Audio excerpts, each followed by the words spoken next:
1 minute up.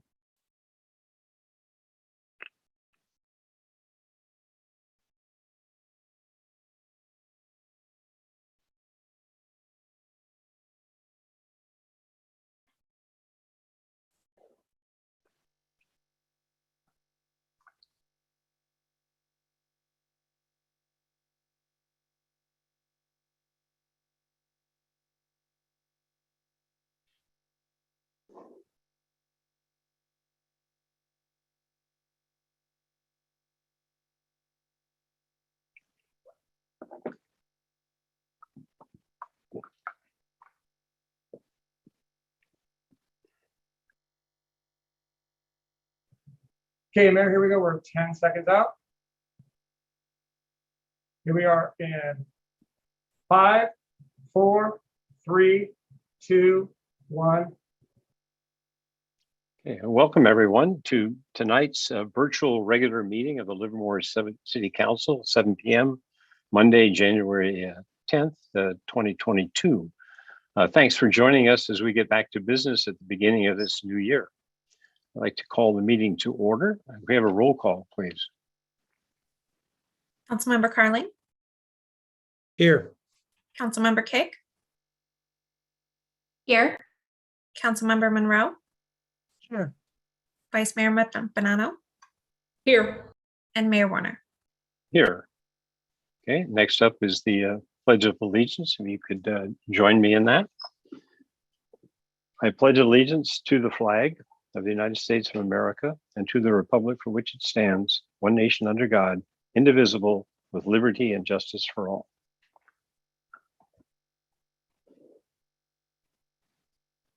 Okay, next up is item 3, which is proclamations and presentations, and we have none this evening. So now we have a citizens forum. And at the how to participate is at the end of the agenda, or in the agenda, but also at this point, the city clerk will tell everyone how they may participate in this part of the agenda. Thank you, Mayor. The City Council's agenda provides opportunities for the public to participate in the meeting by addressing the City Council in the following ways. First, for non-agendized items, the public has the opportunity during Citizens Forum to address the City Council on any item of interest that is within the City Council's subject matter jurisdiction. Next, for agendized items, the public can address the City Council on each item of business it considers when the mayor opens public comment and should be focused on that particular item. Please note, a speaker is not required to answer any questions from the City Council, and the City Council is not required to answer questions from the public. However, the mayor has the discretion to ask staff to address a speaker's comments when a council member believes it is relevant to a particular business item. When participating in this portion of tonight's meeting, one comment may be given per person, per item. Members of the public can participate by using the raise hand feature or *9 if calling in when the item begins. Please do not wait until the public comment period opens for each item to raise your hand. Instead, for the consent calendar, please raise your hand now. Once public comment opens, each participant's name, I apologize, not for the consent calendar. For the Citizens Forum, please raise your hand now. Please do not wait until the public comment period opens. Each participant's name will be announced and their 3 minutes will begin upon being unmuted. The mayor will announce the conclusion of the public comment period after comments have been voiced into the record. Thank you, Mayor. Okay, I'd like to reiterate, make sure the comments are with respect to non-agendized items. And if you wish to speak about the hotel, please wait until that time. We're starting just before 7:05. We usually allocate 30 minutes at the beginning of the meeting to Citizens Forum. And then if there's more comment than we've allowed at this 30-minute period, we'll pick it up at the end of the agenda. So right now, we'll close this portion of Citizens Forum, public forum by 7:35, and the city clerk will announce when there's 5 minutes remaining. So at this point, could we have the first public comment, please? Yes, Mayor. The first request to speak is from Alan Marling, followed by A.K. Burnham and Tom Ramos. Alan Marling, please unmute yourself.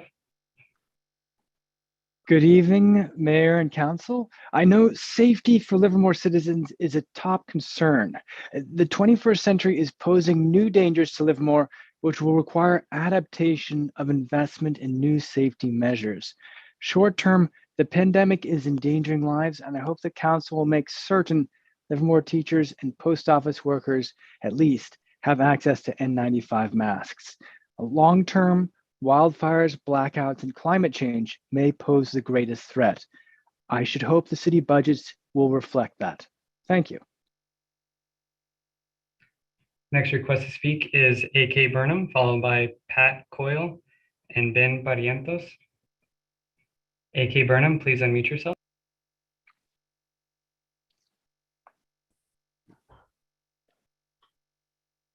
Good evening, Honorable Mayor and City Council members. Some are trying to link a later agenda item about the Hotel GDA with the location of the Eden Housing Project. In fact, they're not related, but due to personal and libelous attacks on me and the Independent about Eden Housing, I would like to address the Eden Housing location now. I was a member of the Unified Livermore Group, and we never took a stand on the location of the housing or hotel. Instead, we were involved in developing the concept of Stockman's Park, which moved half the proposed housing out of downtown. Those desiring to move the rest of the housing out of its currently proposed location had both the opportunity and financial means to buy and donate land for such a move if they so wished. That is essentially what the Stockman Agreement accomplished. To review history for those seemingly ignorant of it, I expressed my disappointment in December of 2020 with the Eden Housing design. I'm still disappointed that its footprint isn't 10% smaller, but at this point, the alternative is a much larger and taller housing project that circumvents local zoning under using new state laws. The Eden plan is far preferable. My wife and I did not buy the L Street building to block Eden Housing from being moved. We don't have enough money to waste it on such a foolish purpose. In fact, we did not even know that the property was for sale until 2 days after the City Council approved Eden Housing's plan in May, when I was recontacted by a realtor about space for a nonprofit organization. My interest both then and now is a long-term affordable location for nonprofits. It is a philanthropic rather than a profitable enterprise. That concludes my comments.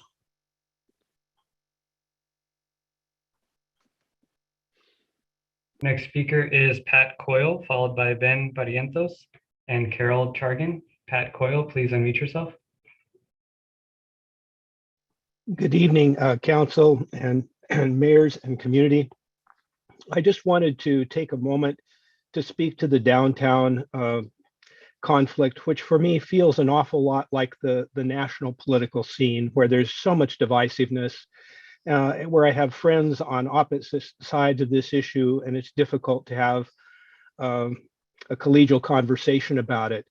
In my view, this has been asked and answered through the ballot many times now, and I would really like us just to proceed and move forward with this. And I'm really disappointed about the lack of civility in discourse that we see so often on this topic. And that concludes my remarks. The next speaker is Ben Barrientos, followed by Carol Chargan and Jeff Keski. Ben Barrientos, please unmute yourself. All right. First off, I want to thank you and appreciate the service the City Council does. I know it's an interesting job to hold. I used to be on a school board. But anyway, hope we have a good year, a positive, well thought out year. And I also hope that you really consider more affordable housing. And it drives me crazy what people think affordable housing is. Can a teacher starting at $45,000 a year afford a house? And can two teachers married afford the house? In Oakland, where I used to teach, the starting salary is $45,000. So I hope you think well and are progressive thinking and open-minded and willing to compromise on things that should be compromised on. So I appreciate your service. Thank you. The next speaker is Carol Chargan, followed by Jeff Keski. Carol Chargan, please unmute yourself.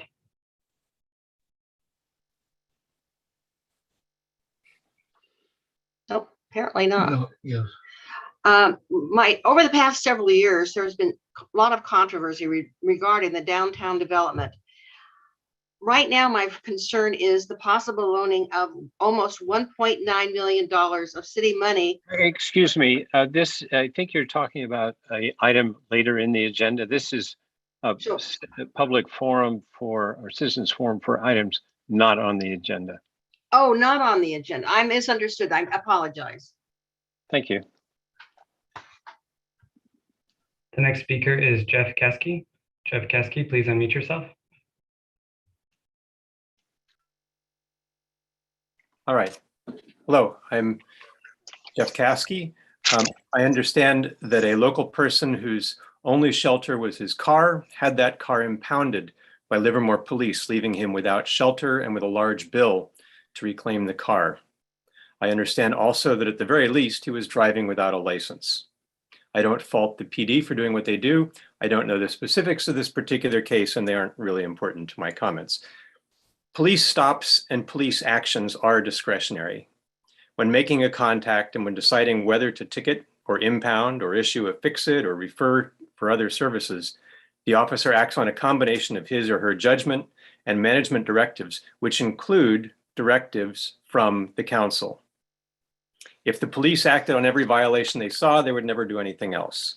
Our officers consider many instances of speeding or rolling stops and other known unsafe maneuvers to be below the threshold of action, and indeed, that is responsible policing. I suggest that council make it clear to our officers that shelter will be given a high priority when considering the possible actions. Now more than ever, we're in a crisis of even the most marginal shelter availability. Some people give out tents and socks. We also have Goodness Village, and many other groups are working to keep a minimum level of shelter available.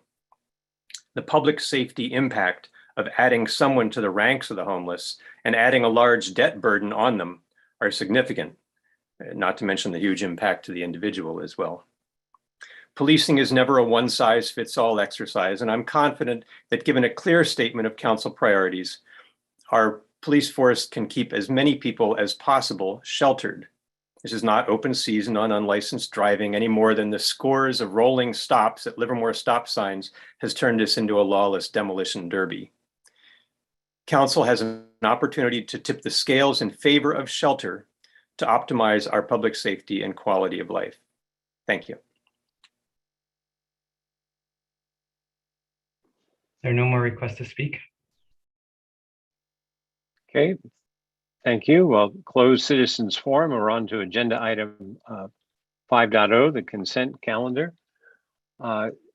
Before we go there, I'd find out, is there any council member want to pull any particular item? Don't see anybody. Okay, at this point, I'll ask for a public comment on the consent calendar. Is there anybody who wishes to speak on the consent calendar? Yes, Mayor. First request to speak is from Carl Winty. Carl Winty, please unmute yourself.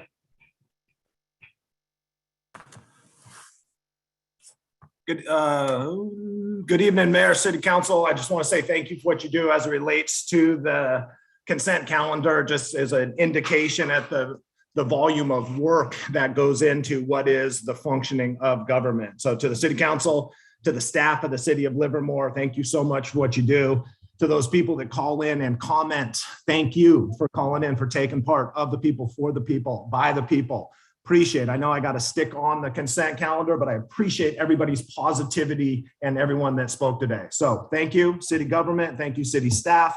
Thank you, City Council. Thank you, those that serve. Thank you, those that put on a bulletproof vest to go to work. It ain't easy, as Mr. Katsky laid out in some ways, but the appreciation is there in these tough, interesting times. So nothing but appreciation. Happy New Year. Here's the positivity. Cheers. Okay. I'll close public comment on the consent calendar. I just mentioned that these are considered routine in nature and acted upon by the City Council with a single action. And at this point, do I have a motion to approve? I see Councilmember Monroe. I'll motion to approve. And I also did want to add in, I just didn't get my hand up quickly enough, that if this is I really appreciate Mr. Wente's comments on the breadth of what is before us. But in particular, we have several items that speak to caring for people who are most vulnerable, homeless, affordable housing. Those make me really happy in addition to the others. So with that, I move the consent calendar. Thank you. Vice Mayor Bonanno. Yes, I would second both Councilmember Monroe's comments and her motion. Okay, any further comments? If not, a roll call, please.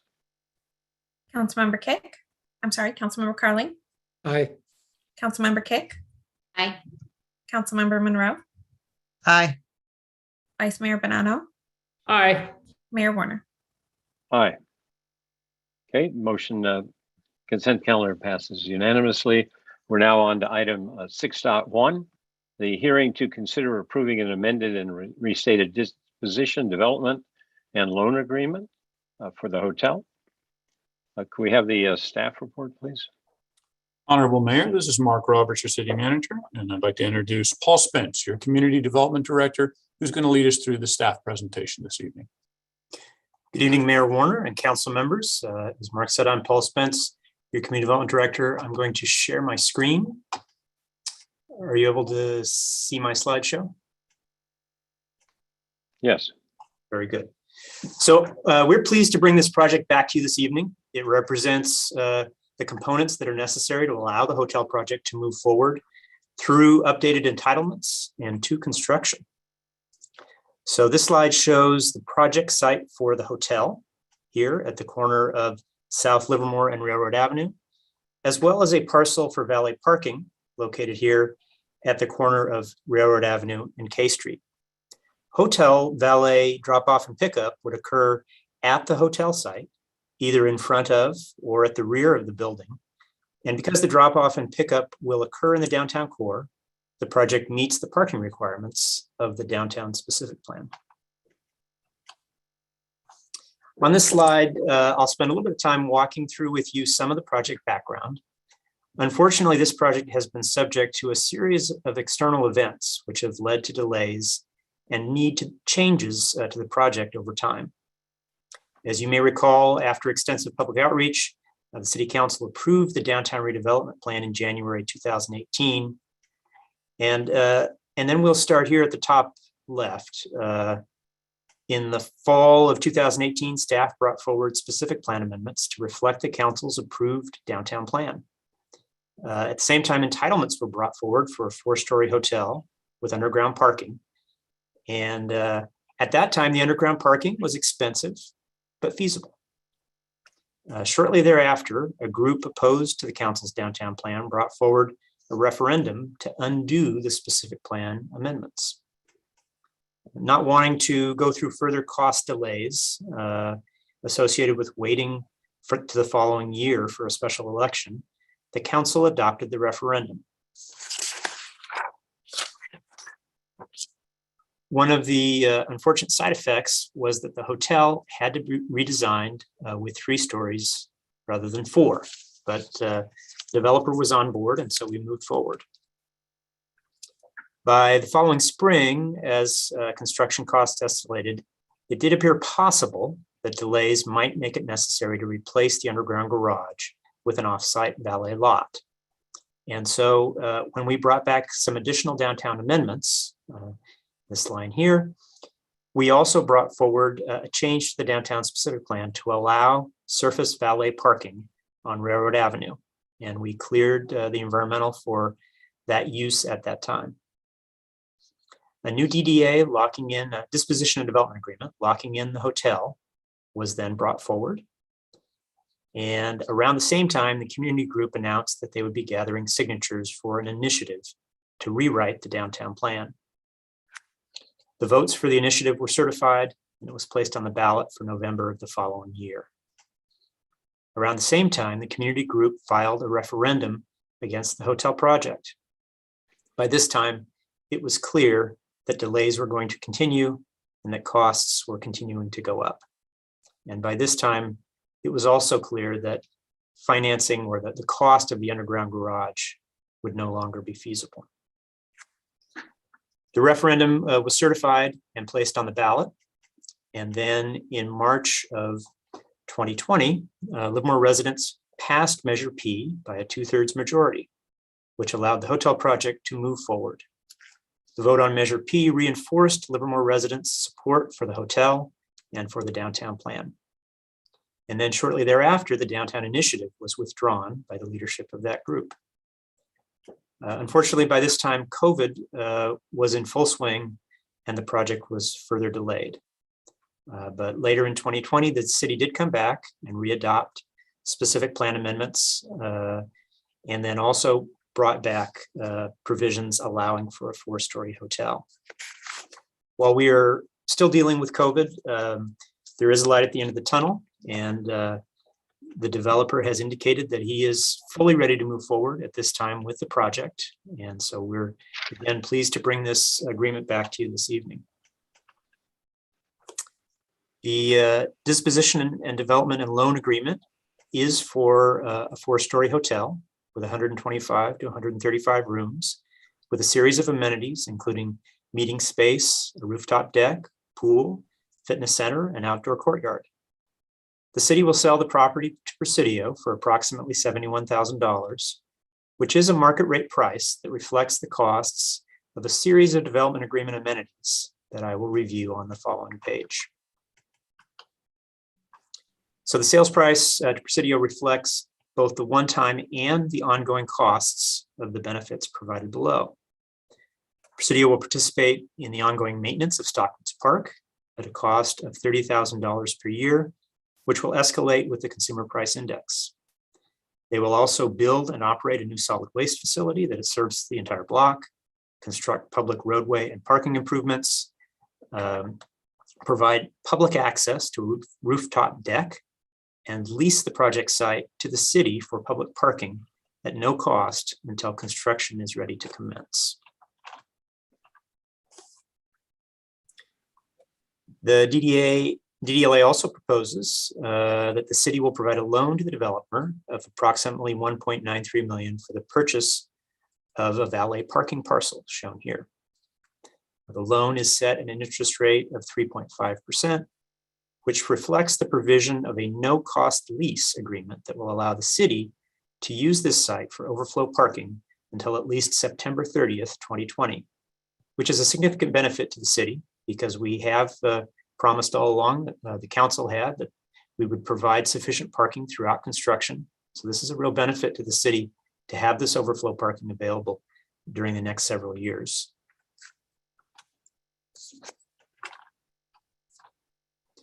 The design of the hotel will be very similar to the previously approved plan.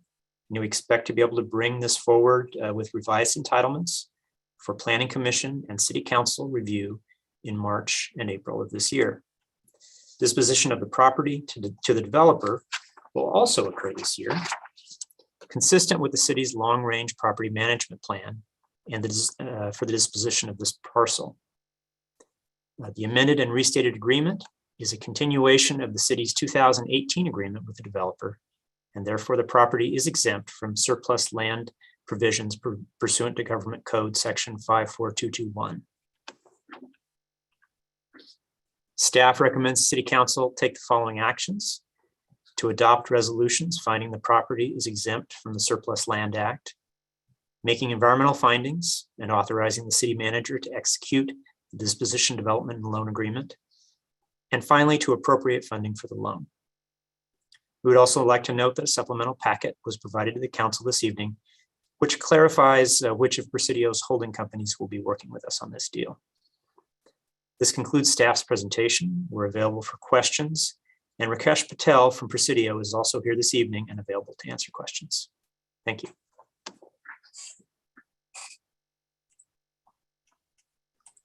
Thank you. Before we go to questions in the council, I'm going to ask, is there any, I'm going to open public comment on this item. And the city clerk, could you explain to people again just what the process is, and then we'll get going. Yes, thank you, Mayor. When participating in this portion of tonight's meeting, one comment may be given per person per item. Members of the public can participate by using the raise hand feature or *9 if calling in. Please raise your hand now if you'd like to speak to this item. Each participant's name will be announced and their 3 minutes will begin upon being unmuted. Thank you, Mayor. Okay, thank you. Let's open the public comment. If we can get going, please. And the city clerk, if you could moderate the process. Thank you. Yes, Mayor. The first request to speak is from John Marchand, followed by Ben Barrientos and Jean King. John Marchand, please unmute yourself.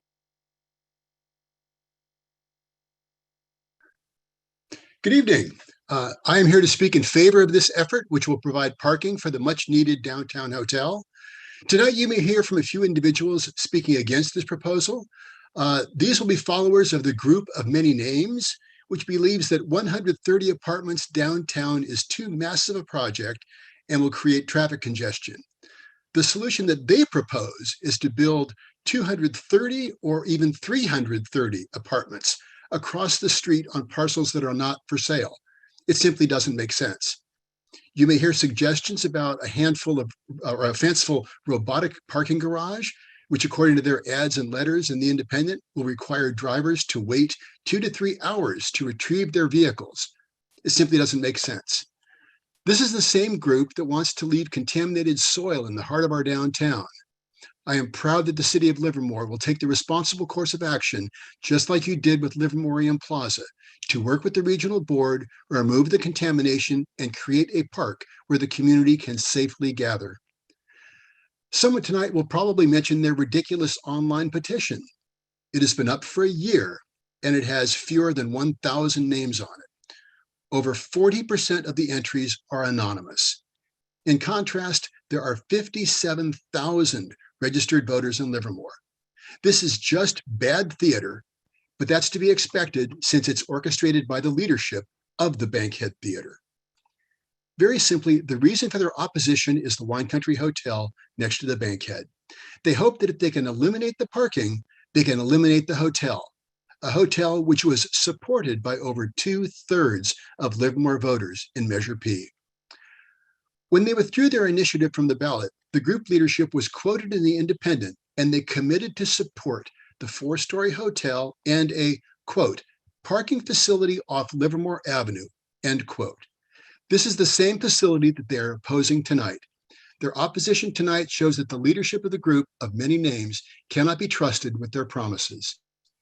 Mayor Werner kept his campaign promise to consider moving Eden housing, but it was determined to be infeasible and too high a price for Livermore taxpayers to pay. The compromise that he offered was rejected without consideration. The group of many names has been responsible for wasting millions of dollars and causing years of delays. It is time for them to stop their divisive tactics and listen to the will of the voters. I ask you to approve this agreement and let's get our Wine Country Hotel built. Thank you. Next speaker is Ben Barrientos, followed by Jean King and Lori Souza. Ben Barrientos, please unmute yourself.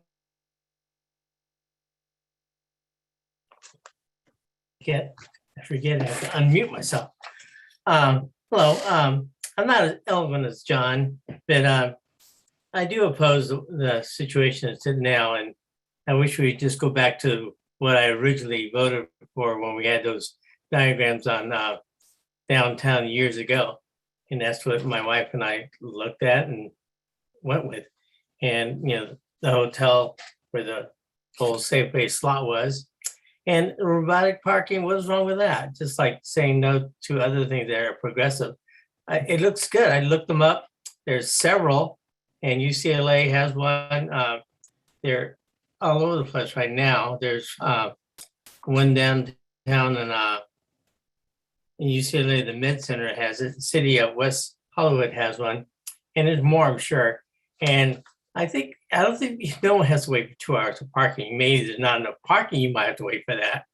And but disagree with John, and maybe I'm one of those many names, whatever, but I'll name myself now. But I also looked up what is the boutique definition of a boutique hotel, and if you look online, it says 10 to 100 rooms is a boutique hotel. The one we got set up right now is over the line of 100 rooms. And the other thing too is, I'm not sure what city does it, but they put up poles to let the people with yellow tape at the top to let the people in the community see how high the building's going to be. I think we should do that and put it around that parking lot and the hotel. And if you look at it, you're going to really cram the area next to the banquet with that hotel that I don't know who's going to use. 135 people, and then they have to walk across the street to the other side, the park somewhere to right down next to the hotel. Anyway, I hope you reconsider, and I feel like I'm swimming upstream, but maybe there will be an epiphany sometime. I end my comment. Next speaker is Jean King, followed by Lori Souza and Richard Ryan. Jean King, please unmute yourself.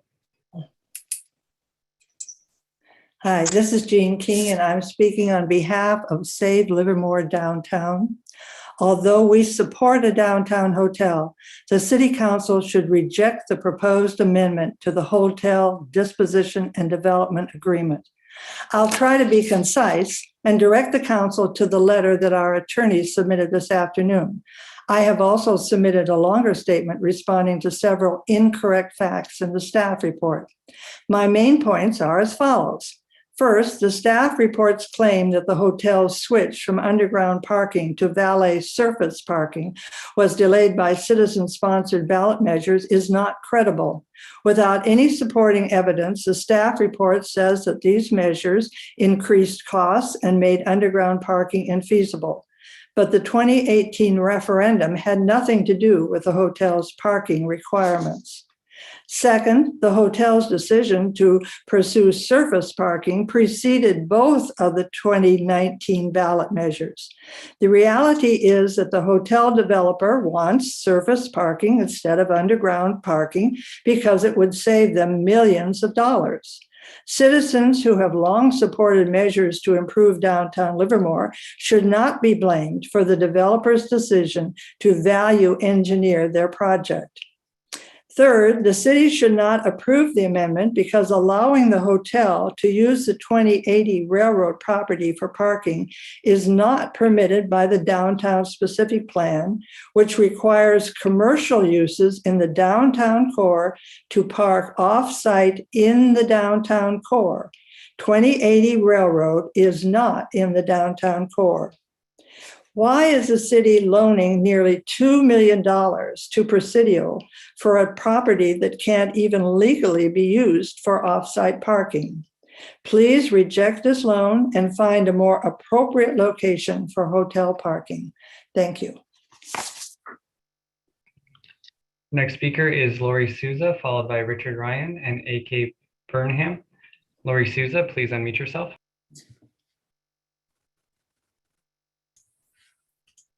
Good evening, Mayor Warner and City Council members. I've been a resident of Livermore since 1979, and I'm so grateful that the Presidio companies has stayed with us through all the delays of this hotel project. I think the hypocrisy from the small yet vocal opposition to this project is astounding. They object to the city making very sound investment in this proposal for the hotel development, yet they have wasted our taxpayer dollars through numerous delaying tactics such as referendums and initiatives. The residents of Livermore voted in favor of this hotel project by a decisive margin back in March of 2020. This is a verified, factual accounting of what our community wants. It is not some fabricated statistic from a questionable survey. It's time to move forward with this important project. It's what the citizens want. It's what our community needs, and it's what is important for our economic health. Please accept the staff's recommendation to adopt the two resolutions. Thank you. Next speaker is Richard Ryan, followed by A.K. Burnham and Mary Perner. Richard Ryan, please unmute yourself.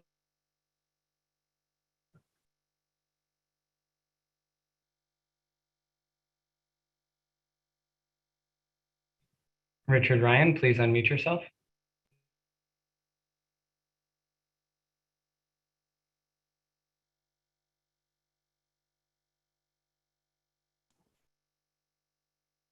City staff recommends the appropriation of $1.9 million from the general fund to be loaned at 3.5% to the downtown hotel developer to acquire the currently vacant lot at 2080 Railroad Avenue. The lot would become a valet parking for the hotel. The city previously agreed to sell the property at the southeast corner of South Livermore and Railroad Avenues to the same corporation to build a 133-room hotel with underground parking. The proposed parking lot would be 1/10 of a mile away from the hotel. The city had previously agreed to sell the property at South Livermore and Railroad to the same entity for $71,000 to build the hotel and underground parking lot. The developer now says the cost increases have made building the underground parking economically infeasible. Thus, its stated need for the alternative site for parking lot to be purchased with city-provided loan. Proposed loan to purchase the alternate parking lot is $1.9 million. That is 27 times larger than the hotel site itself.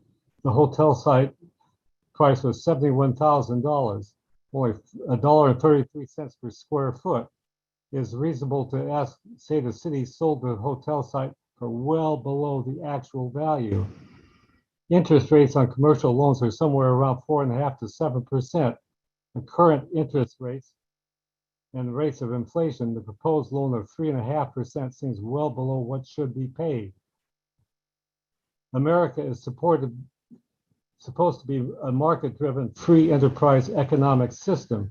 The above hotel site sales price, the city loan instead of self-financing or commercial loan, and the loan itself, loan rate seems more like a mafia capitalism of Russia or government-dominated capitalism in China.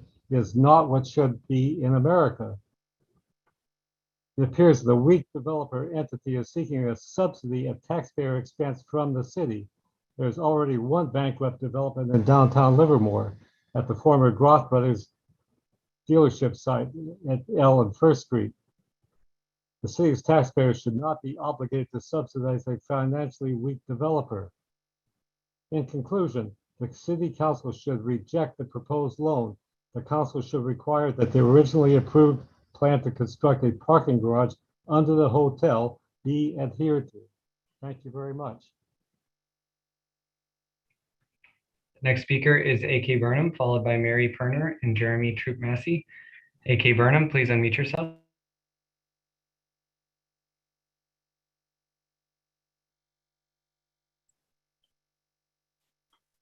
Good evening again, City Council. As you'll hear later tonight, an important quality of life asset of Livermore is its wine industry, which is the foundation of the South Livermore Plan and its associated open spaces. Unfortunately, the wine industry is under threat due to subcritical acreage and the lack of high-end lodging to attract enough wine country visitors. The downtown hotel is just a part, but an important part of what is needed to save the wine industry. It will also encourage high-level business travelers to stay in Livermore instead of Pleasanton, Dublin, or San Ramon, and it will help downtown restaurant businesses. We need to proceed post-haste. Some have implied that the city is giving Presidio $2 million to buy a parking lot. I'm sure you all understand the difference between a loan and a gift. The city must keep its financial reserves someplace, and I understand that the 3.5% rate is better than other safe investment opportunities for the city that don't even have the other benefits that Paul Spence mentioned. Before I am accused of some financial benefit from the wine industry or the hotel, my winery friends know my wife and I don't drink very much wine, and none of our relatives or friends will ever stay at the hotel. I support this measure simply because it is good for the community. But as all of you know, my wife and I do own property adjacent to the proposed hotel parking lot. Consequently, we certainly hope it will be acquired by someone who will maintain it rather than have it become a worse dumping ground. A well-used parking lot fits that purpose. Thank you. Next speaker is Mary Perner, followed by Jeremy Troop-Massey and Marianne Brent. Mary Perner, please unmute yourself.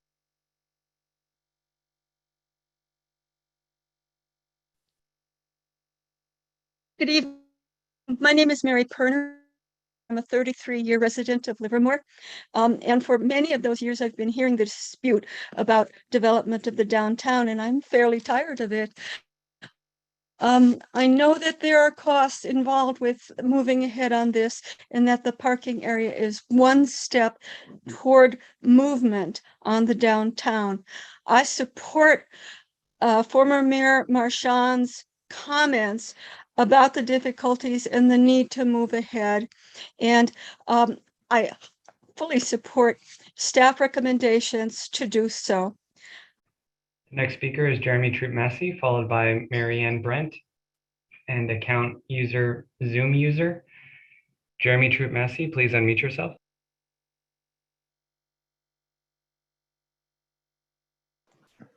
Can you hear me there? Yes, we can hear you. Okay. Thank you for taking my comment. My name is Jeremy Troop Massey. I am a local business owner, a homeowner here in town. I'm the general manager over at Nottingham Cellars Winery and a 10-year restaurant and hospitality vet. My wife and I chose to settle down here 4 years ago because of the tremendous regional potential we see here. I mean, where else in the Bay Area does a community have access to such abundance, from regional parks, wine country, a bustling tech hub, laboratories that speak for themselves, and a downtown set to thrive, assuming we can continue to grow and growing and adding value to the corridor. I mean, with that said, a piece of that flywheel that needs the most aid in my eyes is the hospitality sector. Our local food and beverage economy has been declining even before the pandemic. We've lost wineries. Rusty's Bar and Grill has just called it quits. We at Nottingham Cellars have had to move much of our production facilities out of this region. We are at an all-time low in acreage planted in the valley, and the cost of doing business here is just a mathematical equation that just doesn't make sense, and it gets tougher and tougher to penny. Agro-related tourism will be fundamental to the future of this region, and quite frankly, it's where we come from. For all you history buffs out there, and go read up on the stories of Robert Livermore, hospitality and service are rooted in this region to the core. And the benefits that come with agritourism are no secret. So it's time we give up, it's time we give our hardworking craftsmen and women the tools they need to be price makers and not price takers. I cannot stress enough the importance of the hotel for our region. I cannot stress enough the importance of affordable housing and the other things for our local servicemen and women. So I support the development of this hotel. Let's get this done. Thank you. Next speaker is Marianne Brent, followed by username Zoom user and Lynn Wallace Naylor, ITV. Marianne Brent, please unmute yourself.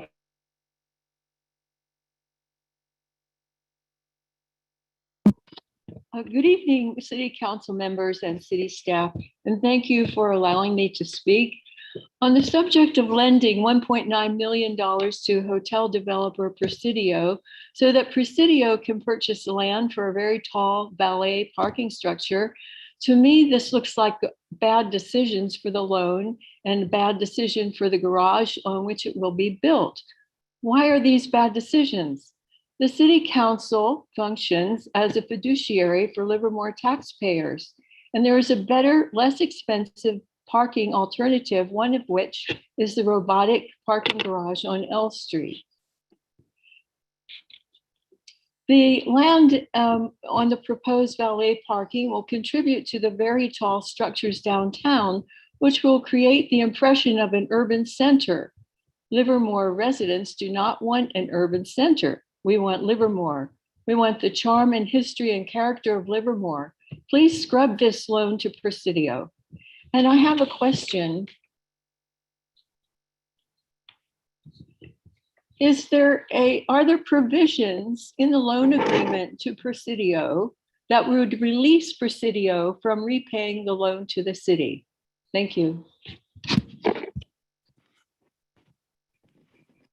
Next speaker is Zoom user, followed by Lynn Wallace Naylor and Carol Silva. Zoom user, please unmute yourself.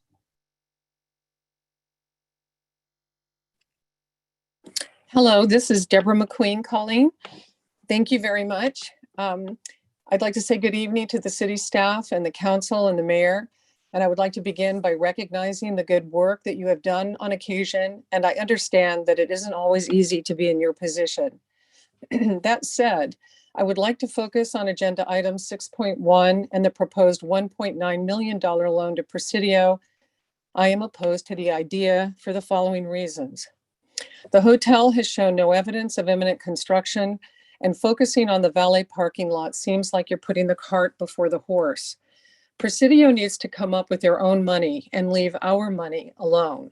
We, the citizens, expect our tax monies to be put to good purpose that focuses on much needed infrastructure repairs instead of capricious valet parking lots for a hotelier that is underfinanced for this project. This entire proposal seems suspiciously aimed at trying to damage the possibility of moving Eden housing across the street on Railroad Ave by placing well-positioned roadblocks in the way of the alternative downtown plan. The city's closed-door meetings with Presidio over 2080 Railroad Ave have the appearance of the city leveraging its political power against its own citizens. The citizens do not want the Eden housing building on the downtown block, and the city knows this and is maneuvering at the behest of private influence to block the citizens from prevailing in their efforts. I believe that if John Shirley were alive today, he would disapprove of the city's behavior. I respectfully request that the city vote no on the authorization of a supplemental appropriation for $1.9 million for the general fund for the site acquisition loan to Presidio. Thank you. Next speaker is Lynn Wallace-Naylor, followed by Carol Silva and Jim Hutchkins. Lynn Wallace-Naylor, please unmute yourself.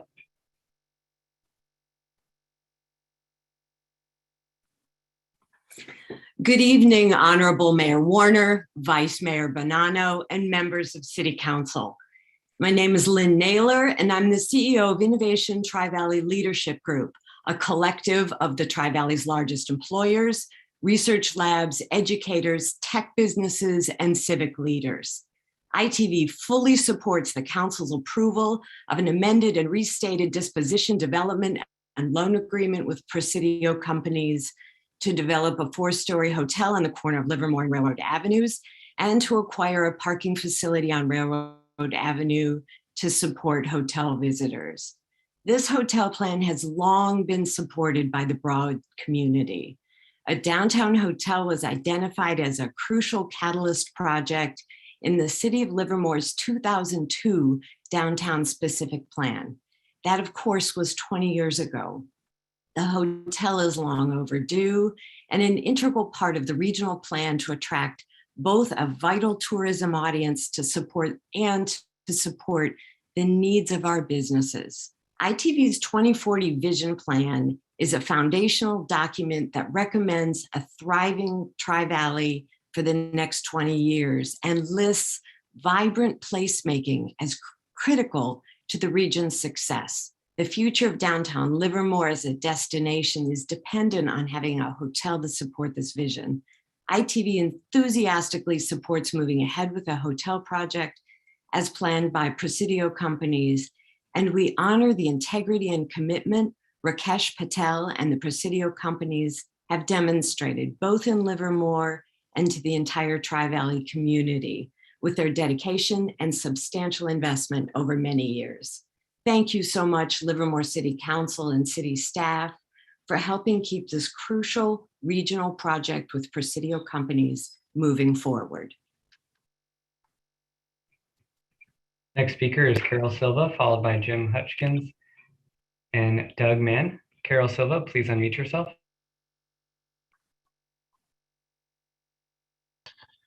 Hi, I'm Carol Silva. I want to say that I would have liked to have seen the presentation and the PowerPoint slides with a little bit more detail and dates.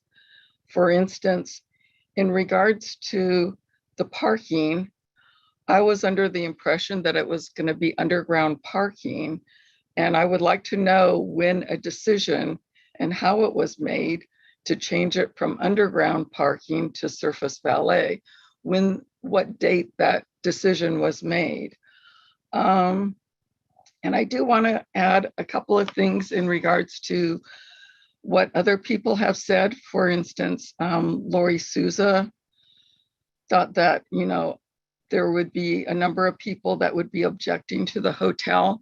I personally do not object to the hotel, but I do object to the parking and the $1.9 million loan that would be coming from the city's general fund, which is funded by us taxpayers. How many other limited liability companies are able to obtain a $1.9 million loan from the city's general fund, especially when there was a report about the Livermore's infrastructure, and it seems like money is really needed to update the city's infrastructure. And I just think that this parking facility is a waste of money, and it shouldn't be upon the city to provide a loan for a parking facility to a limited liability company. And to add a point that Marianne Brent said, was wondering whether or not there would be a clause in the agreement where a loan could be forgiven. I haven't had a chance to really research, but it's my understanding with limited liability corporations that there's fewer regulations and controls over limited liability corporations or companies versus corporations and other entities. So I'm a bit concerned about 1.9 million being forgiven by the city just so that they can hurry up and allow Presidio to have a parking garage, and to put a parking garage before the horse, like another person said, when the hotel construction hasn't started. So anyway, those are my concerns, and I'm concerned about the taxpayers funding this. Thank you. The next speaker is Kim Hutchins, followed by Doug Mann and Lanning Thompson. Jim Hutchins, please unmute yourself.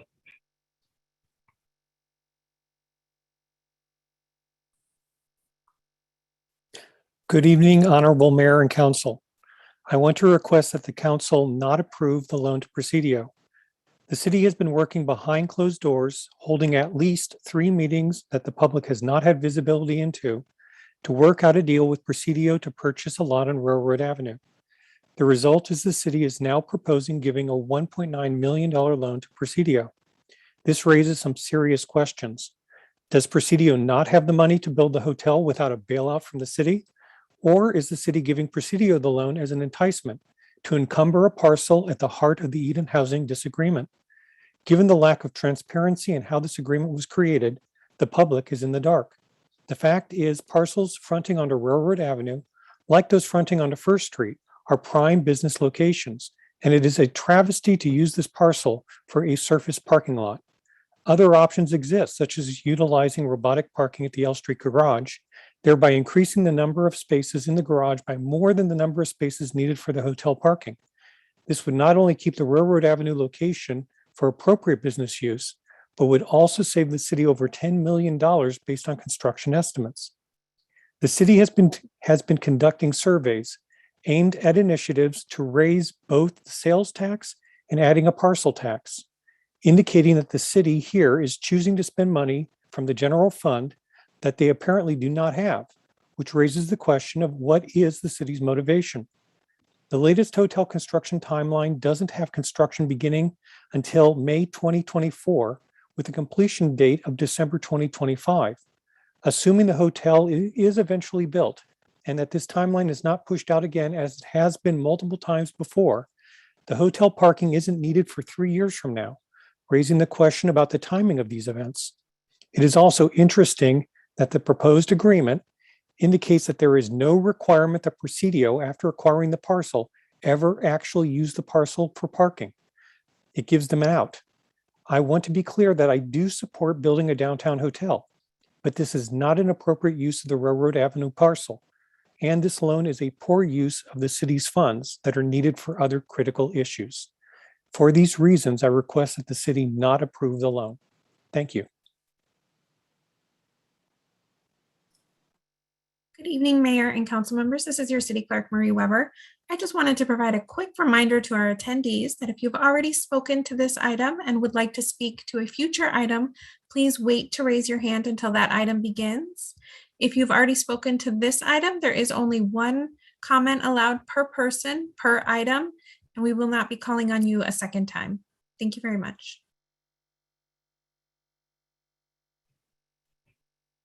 Next speaker is Doug Mann, followed by Lanning Thompson and Lisa Tromovich. Doug Mann, please unmute yourself.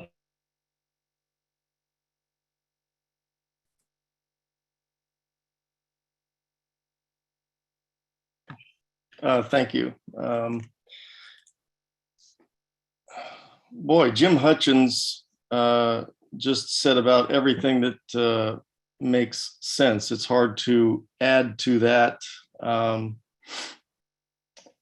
We don't have $2 million in extra money from the general fund to loan to a private company, least of which an LLC registered in Delaware by the name of 2205 Railroad Avenue. I know everybody's been referring to this entity as Presidio, but I see a number of LLCs listed in the DDOA, and it's hard. I don't even really know who the principals are for all of those LLCs. But getting back to what Jim said, and it makes me think, how many more loans are these guys going to need? If they can't even come up with $2 million for this parcel, how shaky are their finances and who exactly are they? I would like to see a chart that shows who all the players are involved with the purchase, the loan, et cetera, because we can't just refer to this whole thing as Presidio. As far as I can see, that's not the whole story. Paul's presentation earlier really underlines and emphasizes what a poor choice the location of the hotel has ended up being. To answer Carol Silva's question, you don't need to know the date about when they decided they weren't going to do underground parking. They never wanted to do underground parking. They came to us and gave a sort of disingenuous, yeah, we'll do it, until they found one easy excuse to get rid of it. And they said, whoop, now we can't. Sorry. The idea of sending all that traffic across Railroad Avenue for the parking of the hotel is about the worst case of the way we didn't want the hotel designed this way, with a hotel on one side of Railroad Avenue, followed by parking on the other side. The people then have to walk from their cars to the hotel, stopping traffic. It's traffic jam inducing. This is not what we wanted. We need to start taking good attention toward the asset management program. We are in a $30 million deficit situation. We've got to start reallocating money toward asset management and not loaning to companies. The next speaker is Lanning Thompson, followed by Lisa Tromovich and Don Argula. Lanning Thompson, please unmute yourself.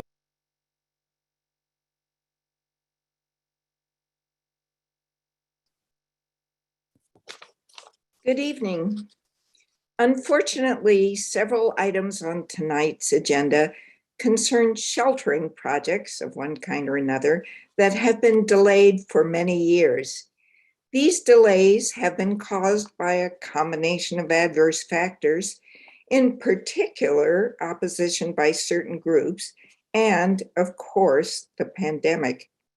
As Mr. Spence has explained, these delays have caused these, as well as some other affordable housing projects, to become much more costly than originally estimated because construction costs have so greatly increased. That made the hotel's underground parking plan infeasible. Hence the need for valet parking. And by the way, that means a valet, a guy, parks your car while you go ahead and enter the hotel and then brings it back to you when you're ready to leave. So let's approve this hotel parking lot project and proceed with getting the hotel built so that brides, families, and our wineries can accommodate their special guests in the near future. Thank you.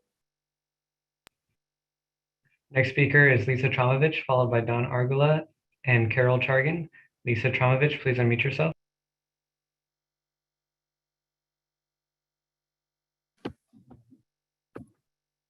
Hi, I'm Lisa Tromovich with Spark Theater, formerly Livermore Shakespeare Festival. Thank you, Paul Spence, for a clear and cogent report. I really appreciated that. And thank you, Mayor and Council, for hearing our comments today. I urge the Council to accept the staff's recommendations to provide loans to establish a future valet parking location for the hotel.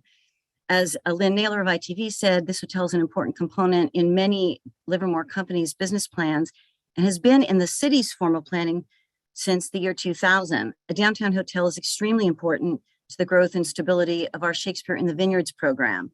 It was always a part of my business plan.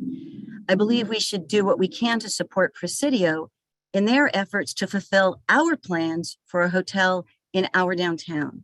The citizens have made clear their support for the hotel development in past elections and specifically around Measure P. And being able to provide for parking valet parking is part of that plan. As Ellen Burnham said, the hotel will contribute to the economic well-being of wineries, theater companies, downtown businesses of all types, and through the generation of tax dollars to the well-being of the entire city. It's a hard fact that construction costs escalate with time delays. The various initiatives and lawsuits aimed at stopping downtown development have indeed caused unnecessarily time delays. Our own cost analysts hired to advise us on the Stockman's Park Incubation Theater have warned us that costs escalate with each passing year. These delays have caused the project's cost to escalate. I look forward to seeing progress for the hotel, which includes supporting them in acquiring the required space for this parking. Since I have a little bit of time left, I just wanted to put in a word about some false information that was shared by an earlier speaker. The developer of the old Growth Brothers site was not bankrupt.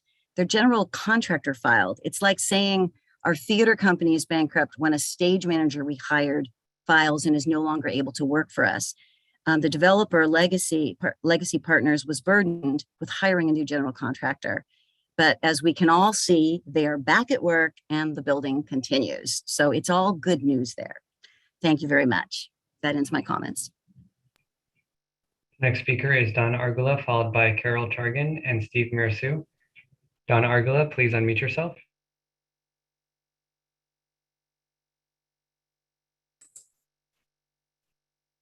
Good evening, Mayor Warner, council members and city staff. I'm Don Argula, President and CEO of the Livermore Valley Chamber of Commerce. Thank you and congratulations on bringing this item for this important project back for further action and approval. Since 2017, LVCC has on numerous occasions gone on record in support of the adopted downtown specific plan and all of its elements, including the downtown hotel project. Today, we reaffirm this support. After 2 earlier plus years of a very public process, we last saw the hotel project in March 2020 after Livermore voters soundly defeated Measure P, thereby confirming majority support for the construction of a high-quality hotel on this parcel in the downtown district, a hotel that would attract visitors traveling to the destinations of Livermore downtown and to the Livermore Valley wine region, as well as to surrounding visitor attractions. Although there have been negative impacts due to the delay, the strong need for the hotel has not subsided. Indeed, the release of an economic report recently published by UC Davis for the Tri-Valley Conservancy, presented at the Chamber's January Business Alliance meeting, highlights the impacts to our beloved Livermore Valley wine region due in part to the lack of key infrastructure, including overnight visitor accommodations necessary to support a vibrant wine economy. We know that the wine region is an important economic driver and a factor in the desirable quality of life enjoyed by residents and visitors. In the near term, starting as soon as within the next 5 years, the sustainability of vineyards will be in jeopardy. The construction of this hotel will be a major step forward to supporting a sustainable wine region. Tonight is a welcomed return to business. LVCC supports you in this effort, and we urge you to remain focused and to advance this important project. Let's get this done. Thank you, Mayor, Council, and City staff. The next speaker is Carl Chargan, followed by Stephen Mirasu and Tracy Kronzek. Carol Chargan, please unmute yourself.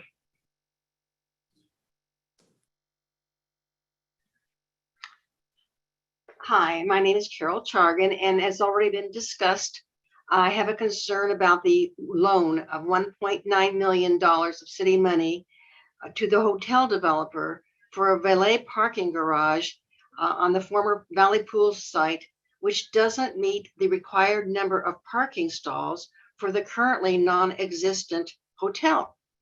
We know that a lot of changes and adjustments come about as the plans for the hotel evolve. Will it be necessary to increase our city taxes for this project? This just does not seem like a rational step-by-step plan. Also, if my information is correct, this area where the Valley Pool was is zoned residential. Could it be made part of a development plan for low-income housing? So then I was wondering if the city council plans to use the L Street garage for the overflow parking from the valet garage. This is a 5-level garage, which is taller than a normal 4-story building. The city's budgeted the $34.5 million for this L Street garage, which would generate 500 parking stalls.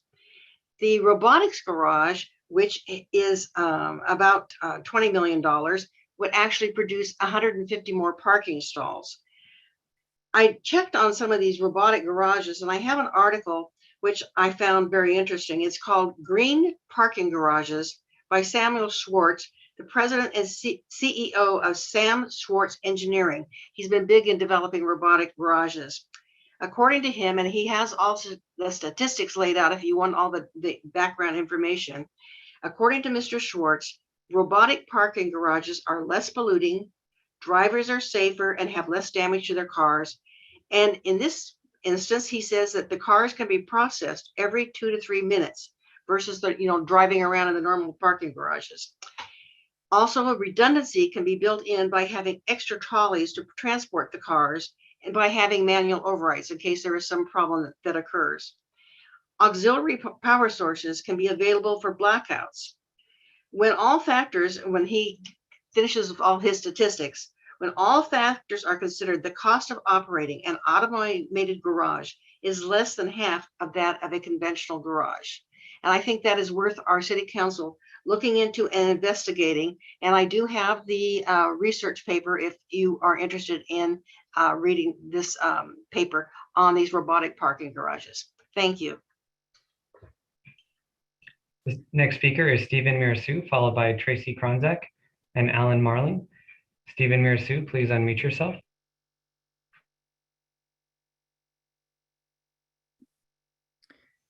Good evening, Mayor and City Council and City staff. Stephen Mirasu, who I'm the acting for a few more days anyway, president of the Livermore Valley Wine Growers Association.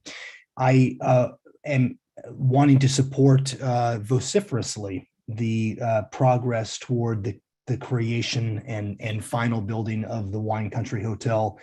Rakesh Patel, I want to congratulate you for your perseverance and the city staff and all the residents, 2/3 of which voted in favor of the construction of the hotel. Community identity is often a part of the hospitality ethos of its restaurants, of its wine country, if it happens to have a wine country like we do in Livermore, a world-class wine country. And the pandemic, and as Jeremy Troop-Mossig mentioned before, even before the pandemic, our Our trajectory in Livermore wine country is not a positive one. Vineyards are being taken out rather than planted. Visitorship is down because of the pandemic, generally speaking, but even beforehand was on a downward trajectory. What makes Livermore Valley such an amazing place is its hospitality spirit, is the idea that we take care of people with our restaurants, with our amazing shops downtown, with wine country. We happen to be in the middle of some of the greatest growing area in the world for grapes like Cabernet Franc and Cabernet Sauvignon. And without an effort and real work toward making sure that we take care of the resources that we have and we try to move forward by growing those resources in a responsible way, we end up losing what we have. My family lost vineyards in San Jose, and now San Jose is nothing but houses and parking lots and buildings. Livermore is better than that. Livermore has the opportunity of increasing its ability to create a hospitality ethos and grow that ethos that makes it a desirable place for young people to move into, provides careers and jobs for hospitality workers, provides a sense of community for those folks who don't happen to work in the wine business, but certainly benefit by it.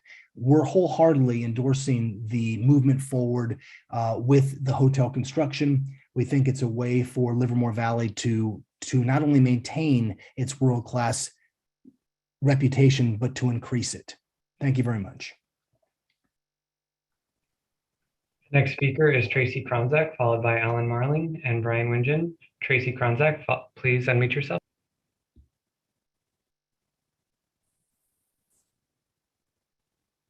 Thank you and good evening. Thank you, Honorable Mayor and City Council. My name is Tracy Kronzak. I am co-founder of Livermore Pride. I'm a small business owner here in Livermore. I've been a homeowner in Livermore since 2018. I'm a member of the General Plan Advisory Committee, but mostly tonight, I'm a private citizen having watched this drama play itself out since I've lived here and for decades before. The Livermore we want is a Livermore that becomes a hub for both commerce and community, acknowledging our past and building a bridge to the future. This does not mean that we should hold time in a bottle regarding our past, nor forget where we came from in our future. If Livermore wants to have a viable tax base larger than homeowners, be available for the growth of small business and commerce in the Bay Area, and meet the vision of the Livermore 2045 plan, then we need to get this hotel built, get it built as soon as possible, and stop pretending that a parking garage is what we're really talking about tonight.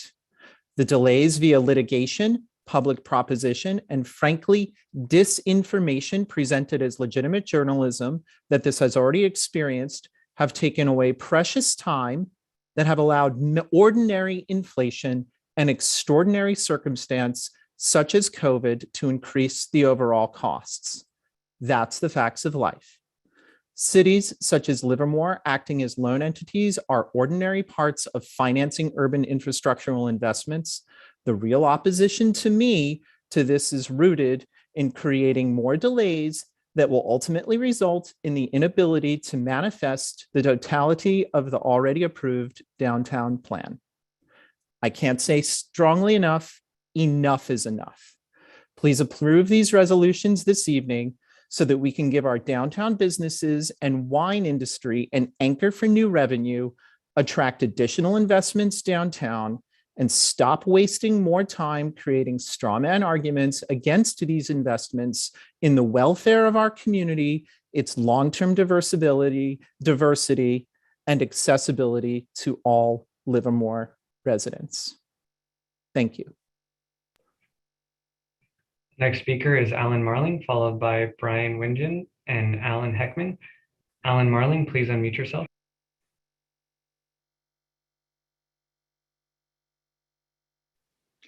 Hello, Mayor, City Council. So I don't have a direct interest in staying in this hotel because I already have the luxury of having housing in the middle of this wonderful valley with its vineyards, which I can visit at any time I wish. This hotel is for guests coming from San Francisco Bay Area who might wish to visit our vineyards and enrich our valley by their presence, by coming here, and also by supporting our local businesses. So we've heard the Chamber of Commerce and the vineyard owners support this initiative. What we've heard oppose it are Save Livermore Downtown, which is funded and orchestrated in large part by LVPAC, Board of Directors Joan Sepula and Jean King. We also know from the past, unfortunately, that what they say in their newspaper cannot be trusted. Save Livermore Downtown also suggested Eden Housing alternative plan, which was impossible and a smoke and mirrors distraction. They also misrepresented the appearance of Eden Housing, making it, of course, as ugly as they possibly could, when in fact it will look fine and match the aesthetics as downtown. They also printed deceptive statements claiming that the soil was toxic when they had no reason to believe it was any more or less toxic than locations they previously proposed housing in their smoke and mirrors alternative plan. In fact, the same people supported who are running Friends of Livermore as well went as far as to suggest on Earth Day in the Board of Supervisors Alameda Council meeting on Earth Day that I can scarcely say it, but they said, quote, the public need for solar was overstated or didn't exist. So on Earth Day, they went as far to say that solar was unneeded in our moment of climate crisis between fire seasons. This is a group, an organization which would say or do anything to fulfill the whims of Joan Sepla and maybe Jean King. It's unbecoming of LVPAC board members, and it's unbecoming of anyone who claims that they serve this community. So I urge council to vote yes on this initiative. Next speaker is Brian Wingen, followed by Alan Heckman and Mel Chung. Brian Wingen, please unmute yourself.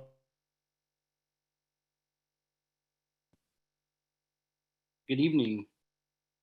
First and foremost, thank you so much for holding this meeting. I'm Brian Wingen, owner of Wingen Bakery. We are located directly next to this site. This hotel is a vital tipping point for our vibrant downtown. This is the missing link to complete our vision of what downtown Livermore needs. We are having an influx of folks deciding to drive east from San Francisco instead of north to Napa. Let's have these folks stay a while, shop, dine, and enjoy the beautiful surroundings of our area in Livermore. Let's make Livermore more than just an exit off the 580. This helps sustain our businesses and keeps the mom and pop shops open and flourishing. This hotel brings our vision of what we have always wanted for a thriving and healthy downtown Livermore. I fully back this plan, and I hope you do too. Thank you. The next speaker is Alan Heckman, followed by Mel Chung and Asa Strout. Alan Heckman, please unmute yourself. So embarrassed. All right. Glad to hear Rakesh Patel's on. Some more information for him is that the city is exploring raising our sales and parcel taxes to pay for this and other spending. I like more explanation of why not just keep the underground parking. I mean, how much increase is it really?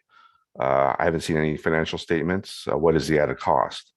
And why does the city need to provide $1.9 million in corporate welfare to Presidio? I mean, if we pull Presidio's credit report, have they submitted a credit application? Is their credit so bad that they cannot finance it elsewhere? The new deal we're presenting with says we pay more, but we're getting promised less. I mean, what's next? How high end will this hotel really be if it is finally built, as I think everybody in Livermore wants done? Does a company that need $1.9 million loan from the city really financially stable? These are basic questions, but I looked at the city summary, and frankly, it seemed more designed to insult and blame Livermore citizens and taxpayers rather than to provide an actual solid financial picture with real numbers of what's going on and the reasoning for a decision for us to pay more for Presidio but get promised less. I mean, this suggests a disturbing lack of oversight from the current Livermore City Council. I hope these concerns are addressed. Thank you. Next speaker is Mel Chung, followed by Asa Strout and Jeffrey Caskey. Mel Chung, please unmute yourself. Hello, good evening, Mayor, City Council, and staff.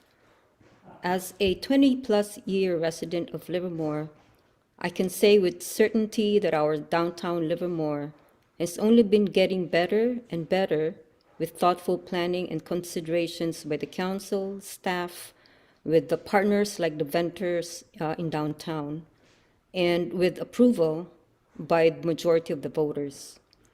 This hotel will be a great addition and therefore an asset to our downtown. And because we are a wine region, it is only proper that we have this kind of project. This will also greatly benefit our economic health. So let us not have any more delays. I implore the council to approve this piece of the project by adopting the 2 resolutions so we can move forward with this exciting and much needed project. Thank you.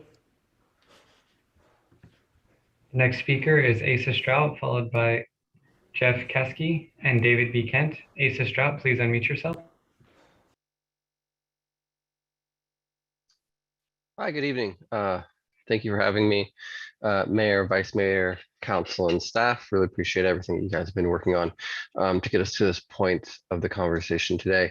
To be quick up front, I am urging the council to approve this resolution and to move forward for the reasons being we've spent enough time waiting for shovels in the ground on this project. You know, during the Measure P campaign, one of the main things that we talked about was the fact that if we don't do this soon, we risk having some economic instability that could slow the project down even more than the frivolous referendums and lawsuits that the organizations run by Gene King and Joan Sepulveda have been pushing on us. And we didn't know how bad it was and what was going to be the catalyst, but then shortly after, literally weeks after the Measure P campaign was successful by a 2-1 margin, we had COVID hit. So not only did our economy come to a standstill, causing individuals like the Presidio organization and others who have been trying to invest in downtown to rethink and put a pause on what they're doing. And that has been a big, huge hurdle to our timelines and to our community as a whole. If it wasn't for the actions of individuals like Gene King and Joan Sepulveda and all the referendums and lawsuits that they've been pushing, we would have been able to acquire funding independently without the city, and most likely have the hotel be done and effectively ready for the pandemic and when the pandemic ends. So I fully support the loan of $1.9 million to get this done. It's going to be repaid at a 3.5% interest, which is a very reasonable and moderate interest rate that is both beneficial to the city and to the business for not burdening them with a high interest rate. So at the end of the day, the city will be made whole with the payments of these loans, unlike what people are calling corporate bailouts, where we're not giving away money with no expectation of return. So we will be getting money back, and this is what makes it a lot more promising to the Livermore community. I'd like to quickly add that I think it's really interesting that those who are advocating not to spend the 1.9 because the city somehow doesn't have 1.9 million general fund are the same individuals who have been advocating for the city to purchase the land north of Railroad to the tune of tens of millions of dollars to move the housing. So apparently we have enough money, upwards of tens of millions, nobody knows. I would suspect somewhere in the ballpark of $26 million to purchase all the land and pay back what we owe. We have that, but we don't have 1.9 million as a loan that will be paid back. Thank you. Next speaker is Jeff Caskey, followed by David B. Kent and Aaron Eddy. Jeff Caskey, please unmute yourself. Hi, thank you. Yes, my name is Jeff Caskey. First, I do want to express my thanks to staff. This has been an incredible long haul. They've been at this much longer than many of the speakers have been involved. It's really an incredible process. So thank you to staff. I have to say that the once important ex-mayor's descent into bitter vitriol makes me even more proud to be a politically active member of the Livermore Living Public. Apparently, we now are collectively a group of many names, which, by the way, also supported the urban growth boundary, which is what makes our wineries possible. I do want to note that what was left out of the schedule, the timeline, was that the initial delay was a misguided, long process ending up in the approval of a Lennar project, which nobody wanted. And that took at least a year off of our calendar. I do support the downtown hotel, and I'm looking forward to having one here in Livermore. I've been working for it. I think it's something that we ought to have. I'm curious, though, how many residences could have been built on this parking site that we're now giving them for valet, or not giving them, that we're loaning them money for the valet parking. Either the underground parking was never viable, or if it was, it still is. But I think if you simply nudge the developer, if it was viable in the first place, nudge him perhaps with, a small loan to help him build that underground parking. I realize there will be 5 votes to approve the loan, but I do think that we should get to learn how much downtown housing this parking space displaces, and an actual accounting of the underground parking and why it can't be made viable. Thank you. Next speaker is David B. Kent, followed by Carolee Brune. David B. Kent, please unmute yourself.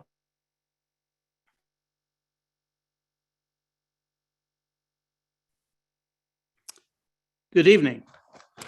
The Wine Country Hotel at the Bankhead was vital 25 years ago in the 1990s when it was first determined at that location, and it has remained vital through this entire period of time.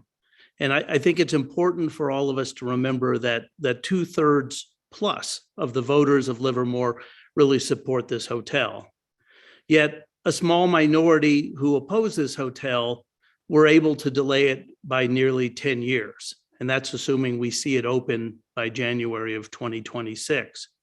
What isn't being discussed, except by a few of the vintners here tonight, is the real damage that this has caused to small family restaurateurs and to wineries that made investments, some going back 25 years, based on the belief that we would put in the infrastructure necessary to have a vibrant downtown and a successful wine industry. And now these same opponents of the hotel are arguing against a loan that would basically provide parking during construction.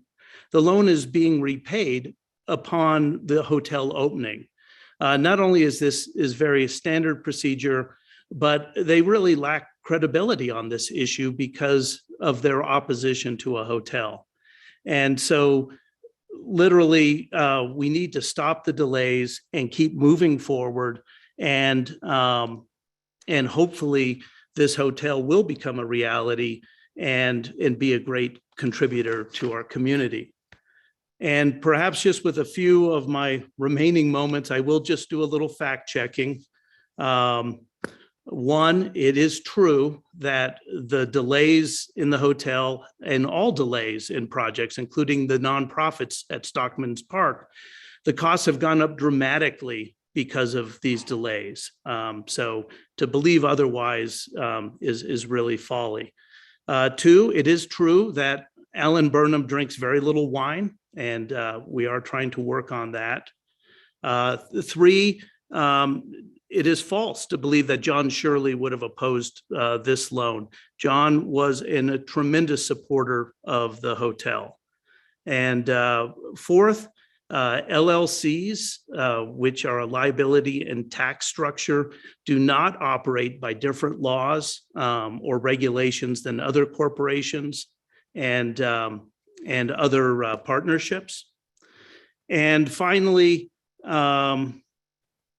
well, I'm going to leave my last 10 seconds. Thank you. Bye. Last request to speak is from Carolee Brune. Carolee Brune, please unmute yourself.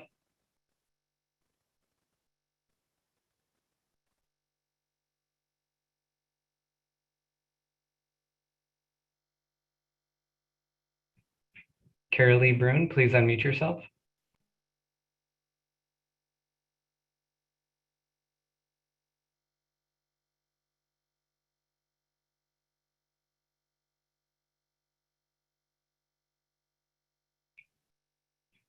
Another attempt. Carolee Brune, please unmute yourself.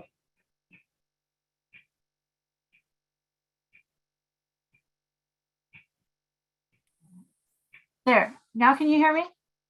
Yes, we can hear you now. I'm sorry.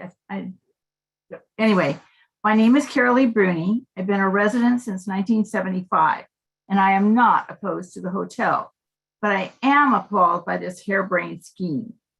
If this developer is so poorly financed that they're not capable of obtaining money from more traditional sources, I think that there's something very wrong. The city already approved a project on the former Growth Brothers site that went into bankruptcy before completion. We do not need a second such disaster. We were assured that the chosen site for the hotel would have adequate parking nearby. Some suggested a lot that was next to the Bankhead parking garage behind a Bankhead. The city then wants to increase our taxes to cover the services that could be paid for by the 1.9 million. I currently will not vote for that in any way, shape, or form. We were told that the considered parking property could not be used for residences to be built on that will be built on the former Lucky site that are far different than what was originally suggested. If this developer is so poorly financed, then another developer should have been chosen and should be.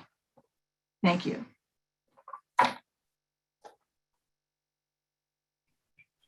The next request to speak is from Carl Wente, followed by Brandy Addington.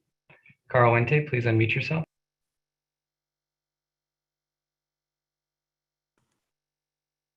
Hi, this is Carl Wente. I would just like to express appreciation for all those speakers that came out that care and care deeply about our community. As part of wine country, like this is something that's needed, but it's not just for the wineries. It's for all of the craftsmen, the artists, the great food culture that we have, the great music culture that we have, and to support our downtown businesses. The delays have been real. And as I tell my cousins and my friends that frankly don't have the time right now to lean in to these things, we should be a little bit more mad at how much money these delays are costing us. We do know where and why these delays are coming to be, and we need to move forward. And I think Mr. Stephen Kent, and speaking his words, we've got an urban growth boundary, and it's protecting us for now, but it's not protecting us forever. And we need to have a vibrancy of that agricultural economy. We need to have businesses that are successful in order to not pave paradise and put up a parking lot or coming over like San Jose was. So we need to take action to support the vibrant community that we have. And this does that. This continues to move the ball downfield in the direction of good. The plan's been laid out, borne witness to it for 5 years, damn near every single meeting as we go forward. So it's time to move on. I believe that you all know that. I believe that you will address the financial solvency of Presidio because they are well-financed, as I understand, and my research looks at it. And as speakers have stated, loans like this to move projects along for the civic good, they happen all the time. It's not giving away this money. It is investing this money in a good cause to move things forward, still our money. Overall, the delays have cost us, have cost our generation. Our generation should be more mad about this. Please move forward. Thank you all for what you do. The last request to speak is from Brandy Addington. Brandy Addington, please unmute yourself.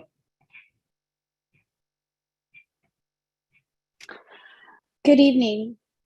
I'm Brandy Addington, Operations Director of the Livermore Valley Wine Growers Association. And on behalf of my board of directors, wineries, and vineyards, I'd like to thank the City Council for their Herculean efforts to this date.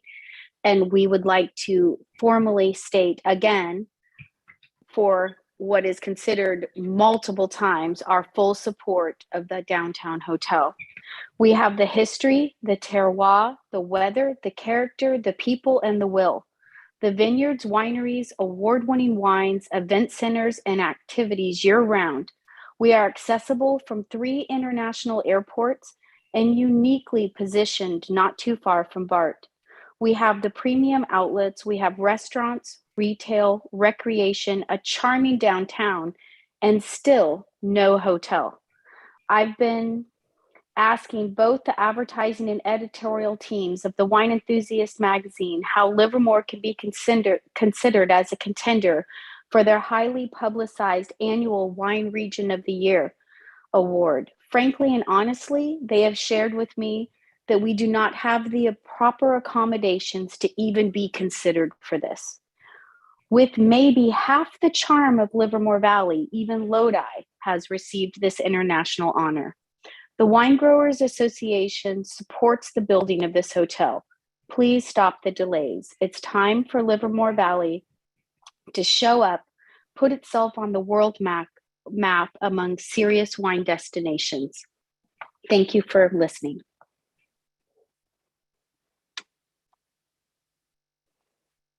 The next speaker is Sherry Nigg. Sherry Nigg, please unmute yourself.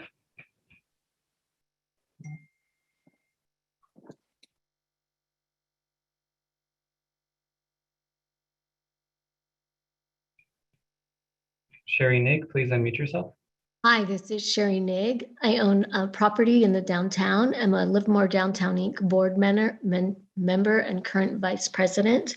I would like the city council to move forward and adopt the resolution necessary to move the development of the hotel forward. We've had so many delays and it's taken so long, and I'm thankful for the speakers tonight that clearly stated all the reasons that we need the hotel and all the reasons for the delays. The delays need to stop. This hotel will help our downtown businesses, restaurants, wineries, and just people coming to our downtown to enjoy our downtown. It's truly been long enough. Please move forward. Measure P confirm that the citizens of Livermore are for this hotel.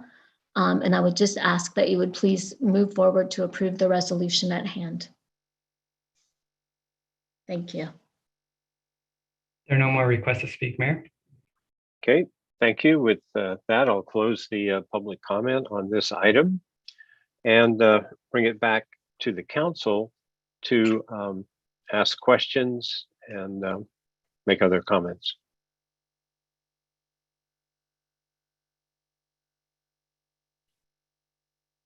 And I'll also say, I'll reiterate what the city clerk said, that attendees can only ask once or comment once, and I think we're done. So let's see, let me get back to our, I think Vice Mayor Bonanno had a hand up first. Yes, Mayor, thank you. Were you looking for just questions at this point or questions and comments? No, I think, the process of going to public comment first allows us, when it comes back to us, to be more efficient. And you can say everything you need to say at this point. And if one of our fellow council members says something that you want to then raise your hand again, that feel free to do so. But the idea is say what you have to say, and then we'll go from there. Okay, very good. I do have a couple questions and a couple things I'd like staff to respond to. One is there any connection with our ability to accomplish our asset management goals? Is anyone's taxes going to be raised? Are anyone's taxes going to be raised as a result of this project and these resolutions? Vice Mayor, this is Mark Roberts, your city manager. No, the decisions before you this evening do not involve dollars at a scale that would have any impact at all in the city's ability to provide or maintain its infrastructure. As we have discussed before, those are annual costs that we are talking about to maintain infrastructure of up to $10 million. As was described in the staff report this evening, what we were talking about is a short-term loan of less than $2 million that would carry an interest rate on it that would actually be above the level that we would normally get for our investments. So from a financial standpoint, this is a slight positive as it also moves the project along. So there is not a link between this evening's items and essentially the city remaining and performing its fiduciary responsibilities with tax dollars. Great, thank you. You mentioned this is a short-term loan, so it's a 3-year duration, at which point it will be paid back in full. That's correct? That is correct. The opening of the hotel, if it happens prior to that time, is the date certain, or the time frame that is included in the DDA that you referred to, that 3-year time frame, is the second item, and both of those require the repayment of the loan. And you alluded to this, but I just want to have it stated pretty clearly. You know, the general fund just doesn't sit in someone's mattress.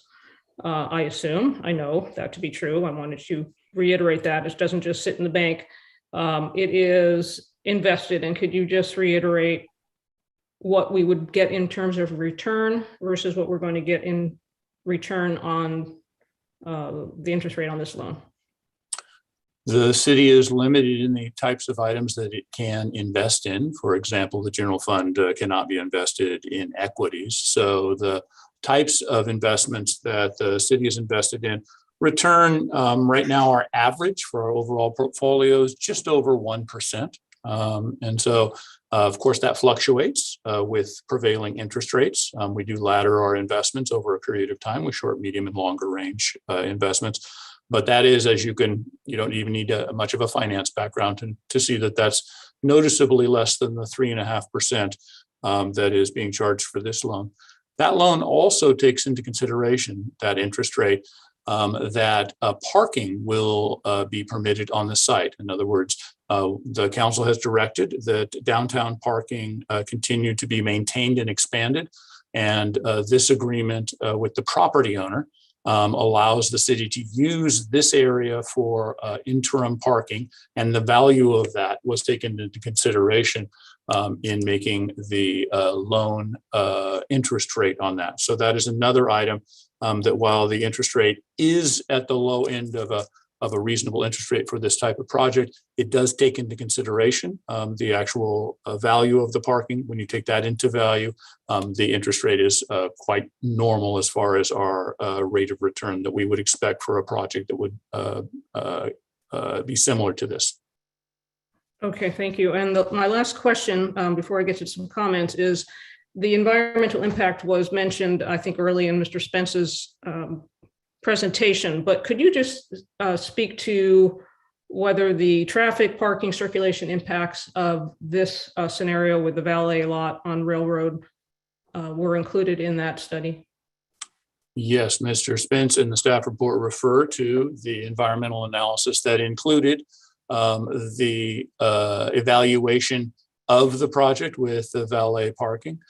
In addition to that, your overall downtown parking demand that you'll recall the council did review as it was going through the process of approving the L Street garage and the Eden housing project, took the hotel and the valet parking lot into consideration. So yes, this project from a parking standpoint and from a traffic standpoint has been fully evaluated. Okay, thank you very much. That clarified a few things that I think we heard tonight. So I'd like to just move to my comments. First, I appreciate everyone's comments tonight. We got a lot of participation in tonight's meeting. I will say that I was particularly struck by the breadth and diversity of the people who spoke in favor of these resolutions. We had business owners, we had residents, we had new people new to the community, we had people who were here for many years. We had our wine growers, we had our nonprofits, very broad support for this in the community, for sure.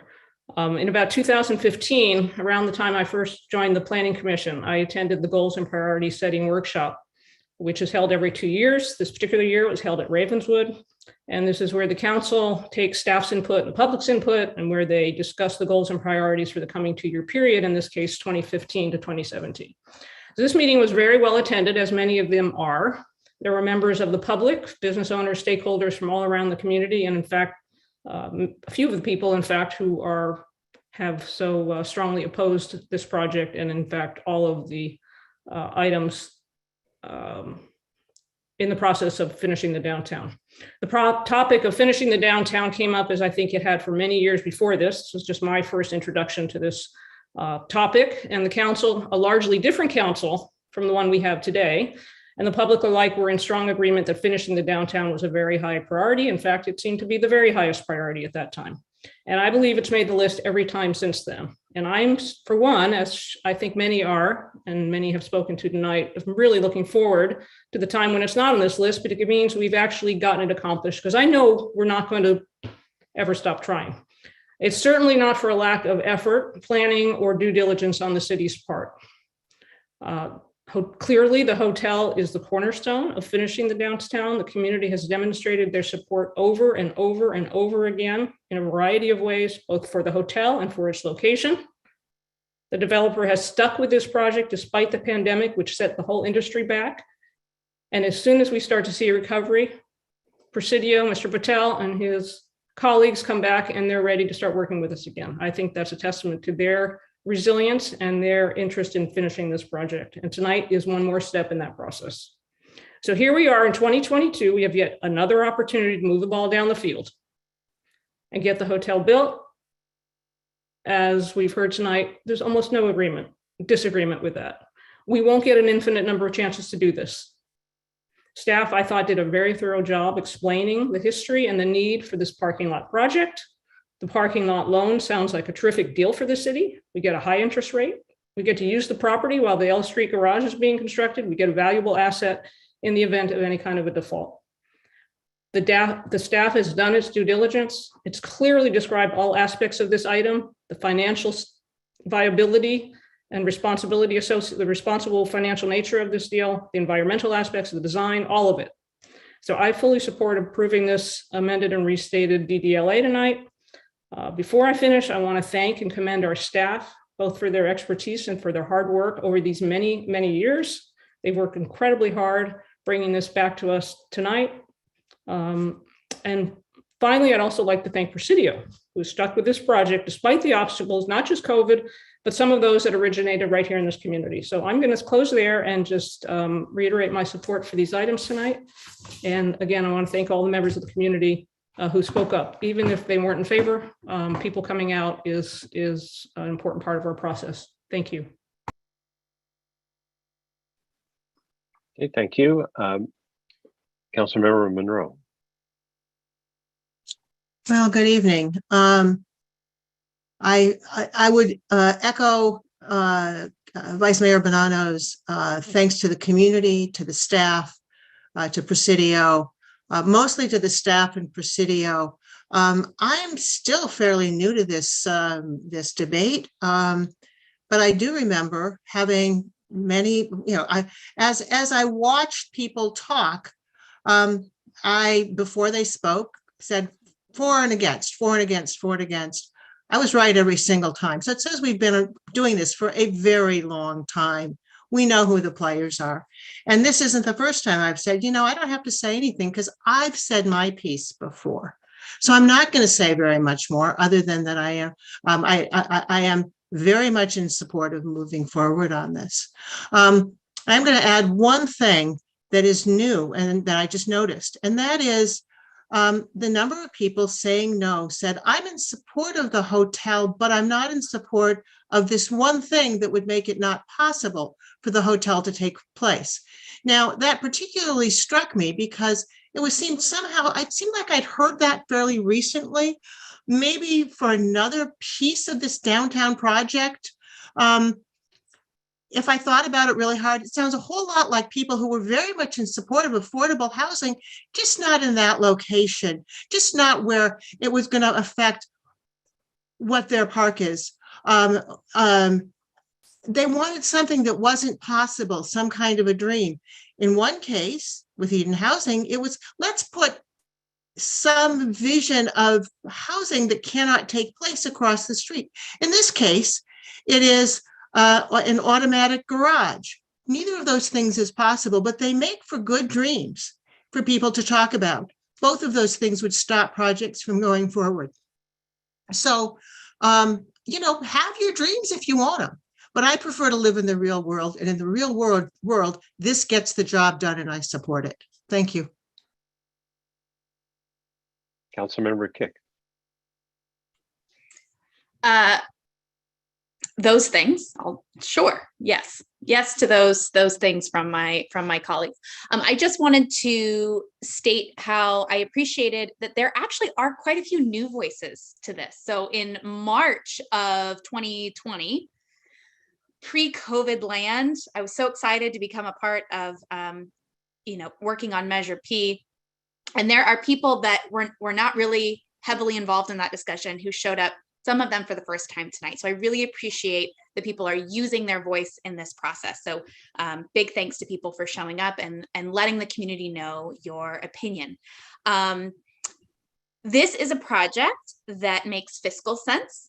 And again, because money is not kept in a mattress, like Vice Mayor Bonanno said, we need to invest it. And investing in infrastructure that we can guarantee benefits our community is very smart. Something that I would like to say about this is a really great example of why council members have to listen to the public, because I don't think it's any surprise that if it were completely up to me, we wouldn't be building any more parking, because we should have a walkable, vibrant community that only has public transit and bicycling. But I am not the only person that lives here, and my opinion is not the only one that matters, which is why we need to keep the promises that past councils had made about keeping the number of parking spaces open and available. So this gets a lot of people's goals met and makes us some money and secures our investment. So thank you, staff, for, again, figuring out some way to keep moving forward on this process. And therefore I support it. Thank you. Councilmember Carling. Yes, thank you. Again, I concur with my colleagues, and I appreciate the comments and the discussion, the time that people have spent tonight and sending us emails in regards to their own point of view on this. I was struck, I think, by the number of people. It was nearly unanimous, I think, that people supported Downtown Hotel, which I think prior to, say, March of 2020, that wasn't true. So I find that interesting. That's, we have nearly 100% agreement on that. The issue is, of course, that parking lot on the north side of Railroad. And I think, as it's been pointed out, it's fiscally sound. Makes sense as we're building the L Street garage to have additional parking for the public. And that's for everybody and for all the residents. So I'm very much in support of this. And I guess I'd also just end by saying that I appreciate the time and the energy that the staff have put into this. Clearly, they've been working on this for a number of years. I appreciate Presidio and their willingness to stick with us.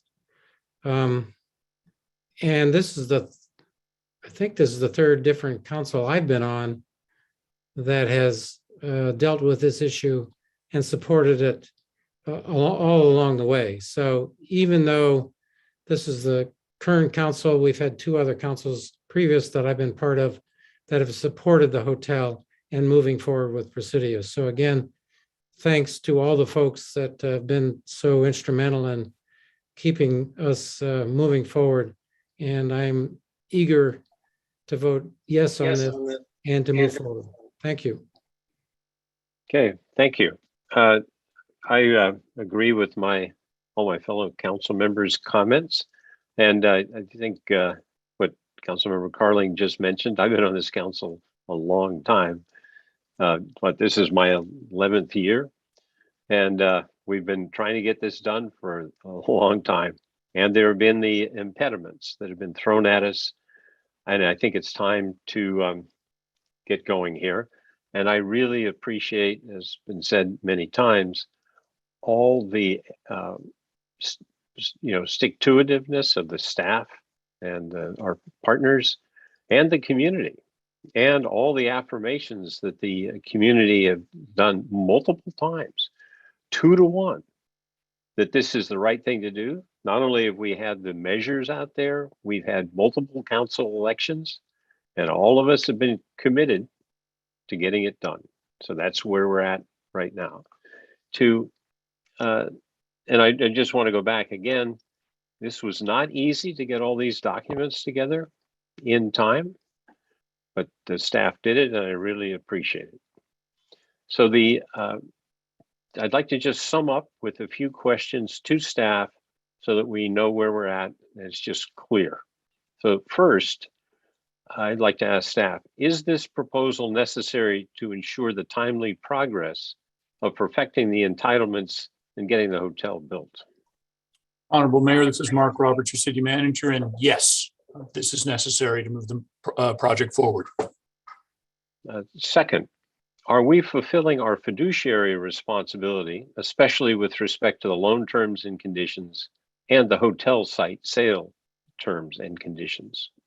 Yes, it follows all of our normal procedures and all of the aspects have been appropriately evaluated. So that's yes to both of those. Yes. Okay, the third one, finally, and it's also been mentioned, but I just want to be clear in the summary, are all the environmental aspects of the proposed development adequately addressed? Yes. And are we complying with all elements of our downtown zoning? Yes, we are. The question was raised having to do with the location of where the valet parking lot actually is. The item that was discussed had to do with where the actual car is picked up from. So in the case of valet parking, it's where the pickup point is, that is within your downtown core. And so the answer is yes, this project complies with your downtown specific plan requirements. Okay, thank you for those clarifying assurances. They're consistent with my understanding of where we're at here, what we're trying to do. So thank you. And with that, I would like to move staff recommendations on this item. And is there a second? Councilmember Carlin. Yes, I'll second. Thank you. Okay, is there any further discussion? If not, can we have a roll call, please? Councilmember Carling, Aye. Councilmember Kick, Hi. Councilmember Monroe, With pleasure. Vice Mayor Bonanno, Aye. Mayor Warner. Aye. Passes unanimously. Thank you all. I think we can continue to move on here. So I think 9 o'clock is when we normally take a break. So I would suggest we take a break now and come back at 9:10 for the next item.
Okay, Mayor, we're about 20 seconds. I will count you back in for TV 30. Thank you.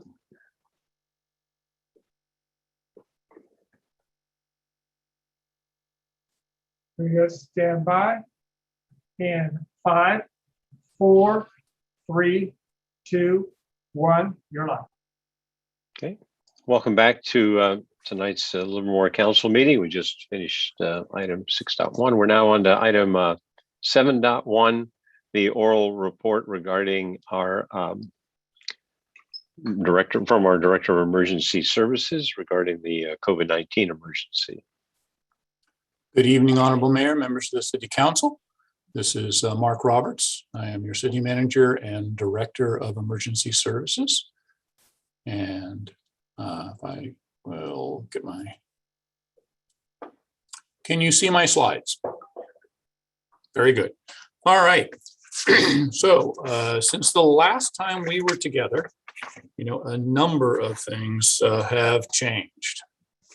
So the top of the headline is the Omicron variant. It spreads more easily than other variants of the virus. And from that perspective, it has led in every place across the globe that it has infected dramatically higher and sharper rates of infection. So this evening, we'll see that played through in a number of different slides that I'm going to display this evening. And we'll talk about what that means to city operations and businesses moving forward. As far as vaccinations, of course, for all of the COVID variants, vaccination and getting boosters when it is appropriate time for you continues to be the best protection against severe illness. Booster doses are now recommended for everyone who is 12 years and older. In addition, the CDC recommends that everyone 5 years and older with moderately to severely weakened immune systems who received the Pfizer vaccine should get an additional dose of vaccine 28 days after that second shot. Alameda County has adjusted their local isolation orders and quarantine orders, and now they align with the state's 5-day isolation and quarantine orders.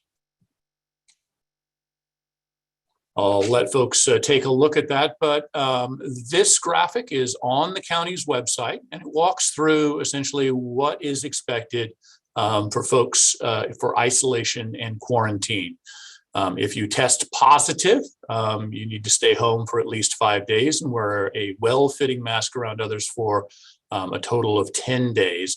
And isolation ends after day 5 with a negative COVID test, and if symptoms are not present, fever-free or other symptoms are resolving, or after 10 days if you don't have access and haven't taken a test and you're fever-free and symptoms are resolving. If you're exposed or you're unvaccinated, or you're eligible for a booster, but you have not received your booster, you need to again stay home for at least 5 days and test on day 5, wear a well-fitting mask for a total of 10 days. And if testing positive, follow the isolation recommendations. Or if symptoms develop, test and stay home. And your quarantine ends in this case 5 days after a negative test and you're symptom-free, or 10 days after 10 days after you are symptom-free. After day 10, let's try that one more time. After day 10, if you haven't tested and you're symptom-free. So you can cut the quarantine to 5 days with a negative test, or you go 10 days if you don't have that test. And finally, if you're exposed and you are all up to date on your vaccinations and boosted, you should test on day 5, continue to wear that mask for 10 days. And if testing positive, follow the isolation recommendations, or if symptoms develop, test and stay home. But otherwise, at that point, if you test negative on day 5, you're done with your isolation in that case.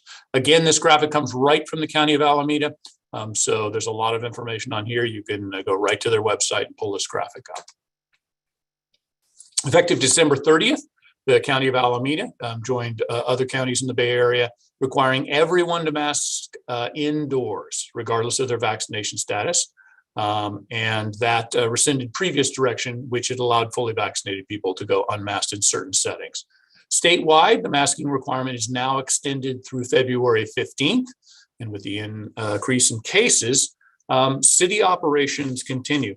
Local businesses and restaurants are being impacted by Omicron, and mainly from their actual employees not being available to work. So we see this impacting businesses across the board, and especially in our service industries. The city is not exempt from that situation. Right now, about 10% of our workforce is in some form of quarantine offsite. And so that's a noticeable number. Right now, however, city operations are not impacted as far as hours or the services that we are offering. If the situation gets significantly worse, we will, of course, make the appropriate adjustments. Testing continues to be one of the major difficulties in determining if you have COVID or not. And for those who have tried to get a test, it's a bit of a challenge. So from that perspective, we still are offering testing throughout Alameda County. County-sponsored sites, there are two in Pleasanton, one at Access Community Health on West Las Positas, and at the Dublin Pleasanton BART station. In addition to that, we have other sites, including Stanford Valley Healthcare right here in Livermore on Stanley Boulevard, Las Positas College, offered by City Health. And so each of those are now recommending or requiring appointments. And again, each of the sites is struggling a little bit with appointments, and it can be several days until an appointment is available. So from that perspective, there is an impact in getting a test, but we wanted to make sure that people understood where our local testing sites. We have been working with the county, and we put in a request to Alameda County to locate a county testing site in Livermore as well. So we continue to work on that item. So in some cases, appointments are not immediately available, but we continue to work on with our partners in increasing testing capabilities. In addition to these sites, of course, healthcare providers and then pharmacies also are a source of testing. As we noted, keeping your vaccine up to date is one of the major things you can do. So we have upcoming vaccination clinics at Maine Nissan, hosted by the city and the school district and the park district and Access Community Health. First and second doses for ages 5 to 11 and youth booster doses for ages 12 through 17 are available at January 12th and February 2nd. And then, of course, there's standing clinics, one at Stanford Valley Care, and you can see there they are different dates for different ages, Monday, Thursday, and Saturdays for everybody 12 and above, and Wednesdays and Friday for youth 5 to 11. And of course, local pharmacies, CVS, Walgreens, Safeway, and Rite Aid continue to provide vaccines generally by appointment. We are continuing to finalize plans for additional vaccine clinics at the farmers market. The January 23rd farmers market will have a vaccine clinic, and we are just working on the details of that. And we also plan to have one in February at the farmers market. And those will be listed on the city's website. This graphic probably most dramatically captures Omicron. So you can see that the blue line is Alameda County. The orangish line is Livermore, and this is the 7-day rolling average of daily new COVID cases per 100,000 population. And this is through essentially 12/28, the last reporting day of last year. And that's the last date that we have fully integrated information for. The information over the last few days continues to be updated. Generally, the county takes about 5 to 7 days of reporting to get all of the cases into the system. And so this is the last point when we have fairly reliable data. Of course, you can see that stretching all the way back to June of 2020, that this spike is the sharpest one that we have had. So while not surprising, this is sort of a graphic reminder of what we're seeing out there. And so we don't yet have any data that we've reached our peak. If our pattern follows the pattern that has happened elsewhere in the world, We would expect this peak to actually be higher than our previous peaks. And so we continue to monitor that situation. This chart, of course, captures cases that are officially reported to the healthcare system. So if you do get a test at one of the standing testing sites, your information would be included in this. If you get it from a healthcare provider or a pharmacy, and it is an in-pharmacy test, it shows up in these numbers. But if you get an in-home test and you ultimately don't go for treatment, those cases wouldn't be captured in this. So if anything, the numbers here are underreported. So Omicron, this is the graphic representation of Omicron being widespread and highly transmissible. And I think we all need to expect that as we're moving throughout the community, we're going to encounter somebody who has Omicron. So we all need to be very careful as we are out and about. In addition to simply case count, there's a couple of other items that I wanted to touch on briefly. One is testing positivity. That is the percentage of tests that come back with a positive finding. And to give you a sense of where we were on December 13th, the last time I updated you, our testing positivity rate was about 1.4% of the tests that were being taken for COVID came back with a positive. As of January 9th, that number was 18.2. So about 12 times higher on our testing positivity rate. In addition, hospitalizations is a trailing indicator. So we clearly are a few weeks, if you go on that chart that you see up on the screen and go backwards about 3 weeks. So essentially you're pretty far back down that spike. Normally our hospitalizations trail our case counts by about 3 weeks, but even those are starting to perk up. And so again, taking into consideration where we were on December 13th, our hospital beds set aside for COVID patients was at 2.16% of total hospital capacity.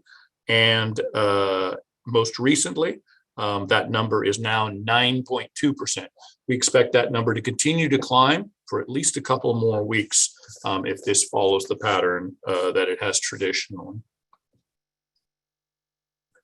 Overall, you can see there that more than 80% of Livermore residents have received at least one dose of vaccine, and 75% are fully vaccinated. Alameda County, those numbers are 86% and 80%.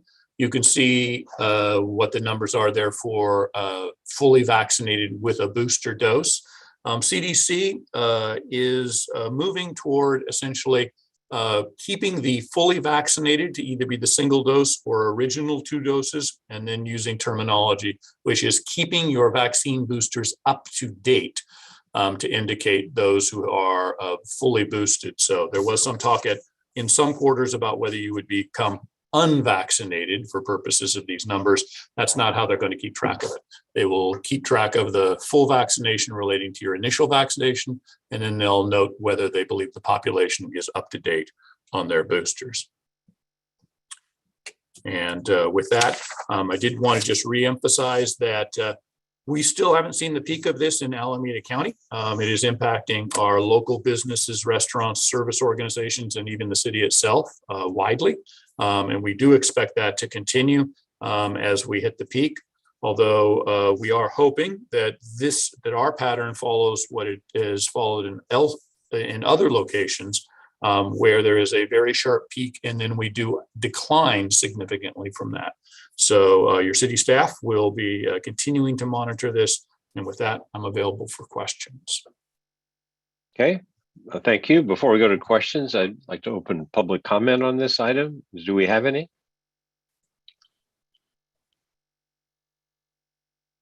Mayor, no comments have been received. Okay, close public comment on 7.1. I now go to Councilmember Kick. I just have a follow-up question for you, City Manager. So we know that the state did provide special COVID leave for public employees, and for certain public employees, that COVID leave ended. in 2021, because apparently COVID was supposed to be over in 2021 and COVID didn't get the message. Were our public employees, are they impacted by that, or are they still able to take their COVID sick leave? As we know, COVID is not over. Honorable Councilmember Kick, in the city of Livermore, the regulation, the minimum requirement by the federal government was that we provide at least 80 hours of leave for COVID. And that was a time limited benefit. In the case of the city, we did not want to create two possible outcomes. One is that the pandemic would not be completed by the end of 2021. And the second was sort of a perverse requirement to take sick leave at a time that when you weren't sick. So we did convert the temporary leave that was granted by the federal government or required by that into permanent sick leave. So for all Livermore employees who did not take their 80 hours, any portion of it or any portion that they had left over, that was converted into full sick leave. And then here in the city of Livermore, that does roll over if you don't use it. So for our employees, very few folks took the full 80 hours. So almost all of our employees have additional hours that were granted. Of course, overall, sick leave is granted both for the benefit of the employee so that they continue to get paid, and of course for the employer so that we don't have people in the workplace who are sick. Okay, great, thank you. I have a follow-up, but I will wait till matters initiated for that. Okay, Vice Mayor Bonanno. Yeah, just a couple quick questions about the data. So the percentage of vaccinated, fully vaccinated, et cetera, those are all based on the eligible population, which now includes everyone down to the 5-year-old age, correct? In the case of the county information, that data was switched by the county because it was following their rules for when the masking would change, and that talked about total population. So that's actually a total population vaccination rather than an eligible population vaccination. So that's a switch from how we've reported those numbers before. So our numbers are that way, are based on our total population, 88,961, as opposed That's correct. to. Okay. And the incentives that for a while were being offered, I think it was funded through the Alameda County.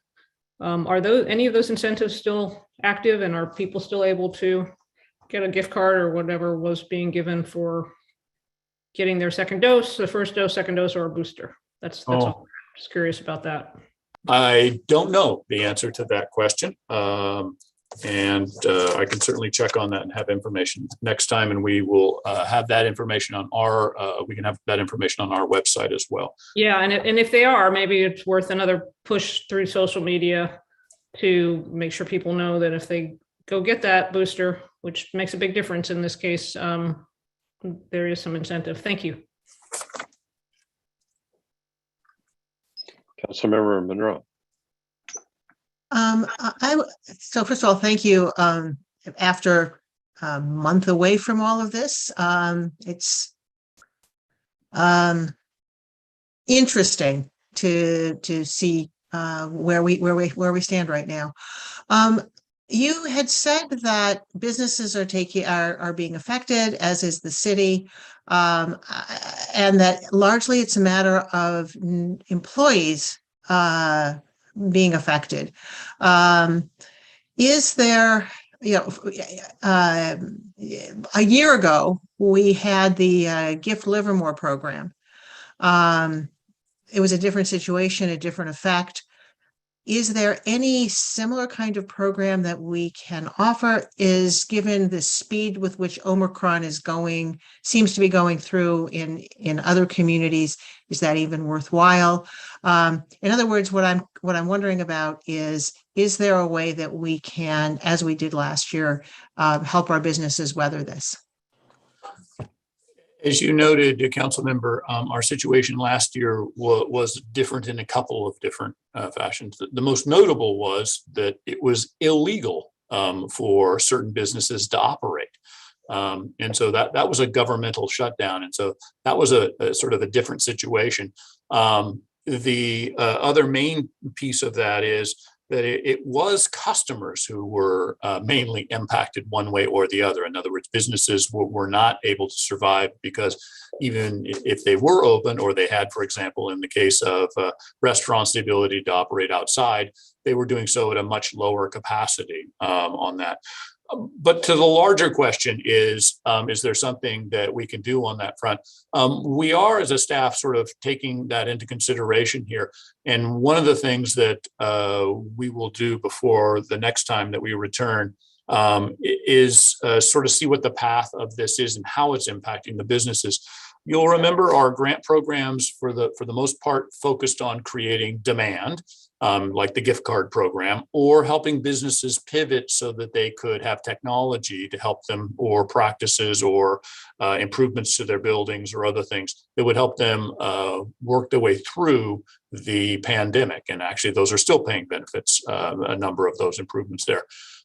So let us take a look with our staff and work with the community a bit and do some outreach and see if there's anything that comes to the top of the list, and we can return to the council with some information. But in this one, while I think we do want to be very aware, it appears the virus is just enough different every time that maybe our solution last time isn't exactly the right one. So we want to take a look and see what might be most helpful. Great. I appreciate that. And I appreciate you're reiterating the nuance between, or that difference between last time and this time. It is variations in every possible way.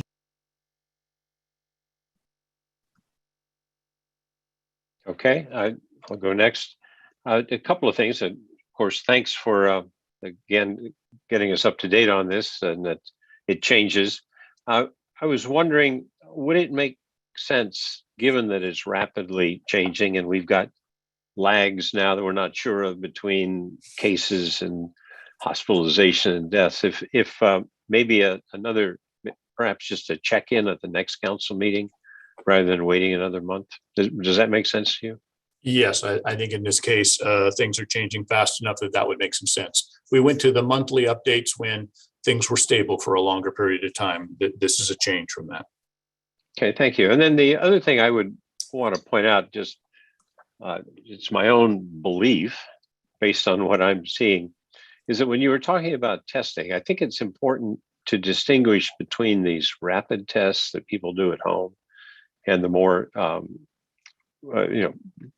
sensitive, or, I don't know what to call them, but the ones that have to go through the labs.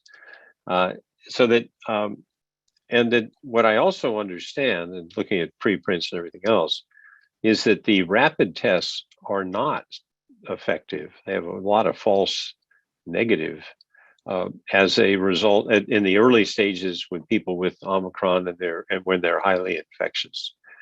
So I think it's a little bit, the data is coming in. So my personal approach to this and the recommendation for everyone is, given how fast it's spreading and you can see it's highly contagious, the way to operate through this is to assume that the person that you're dealing with, whether even they're close or not, are possibly infected, and that we are now moved into a regime where we really have to take care of ourselves and have that personal responsibility, and that I don't see how we can do much from a regulation point of view that's going to work here, given the uncertainty and the tests and everything else.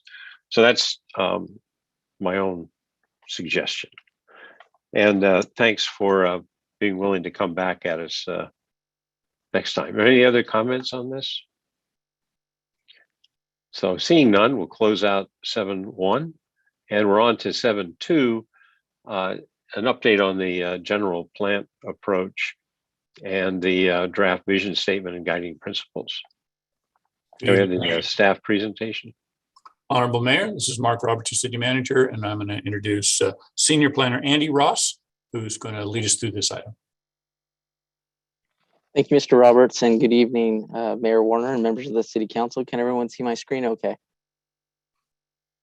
Great. Your staff is excited to be here with you to share our draft vision statement for the general plan update. And I'm joined this evening by Joanna Jansen from our consultant team, who'll be presenting in a few minutes.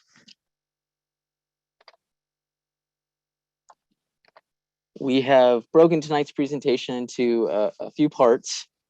We'll go through each of them, but first we want to go over what is the vision statement and how do we use it, provide an overview of our process we use to develop the vision statement, including our outreach methods, followed by what we heard from the community and the feedback and recommendations we received from the advisory committee and the planning commission, and then finally present the vision statement and the guiding principles to the council, and the project team would like to get the council's feedback on the vision statement. But firstly, our process for updating the general plan includes these major steps. And as you can see, the vision statement and guiding principles is the first part of our process. And as a quick reminder to council and members of the public, early on in our update process, the project team launched the general plan update website. It's imaginelivermore2045.org. And this website is live, and it's a valuable resource where anyone can easily find information about the general plan update, meeting dates and materials, online engagement activities, submit comments or sign up for the mailing list, and review any relevant documents that are published as part of this process. So at this point, I'd like to introduce Joanna Janssens from the PlaceWorks team, the city's general plan consultant, and to explain the visioning process. So Joanna. Hi, thank you, Andy. I want to make sure everybody can hear me.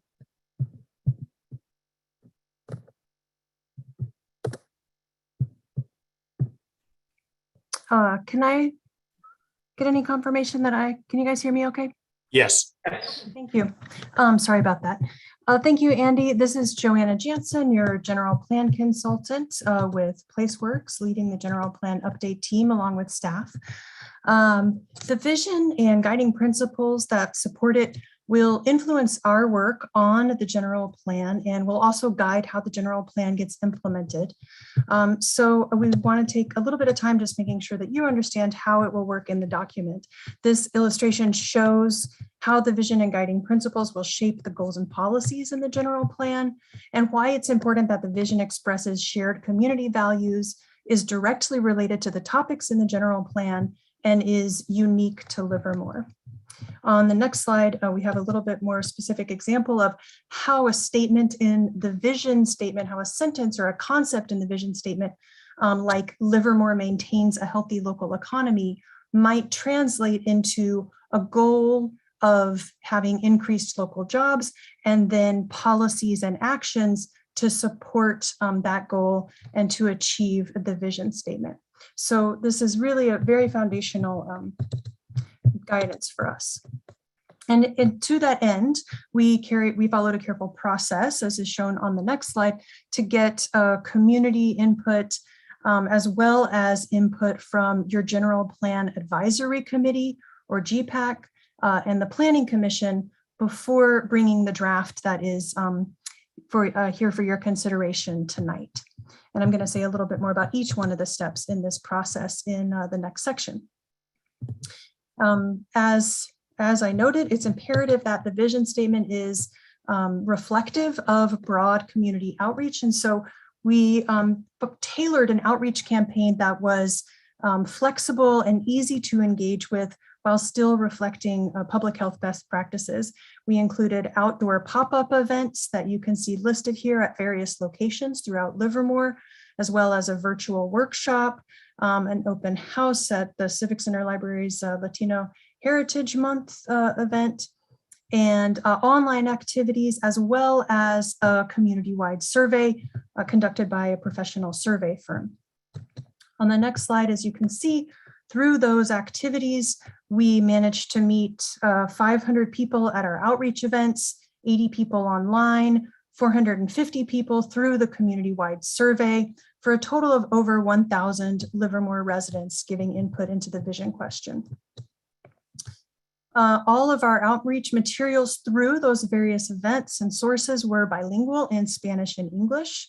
And we asked folks, what do you like about Livermore? What is your vision for Livermore in 2045? What guiding principles should steer the general plan?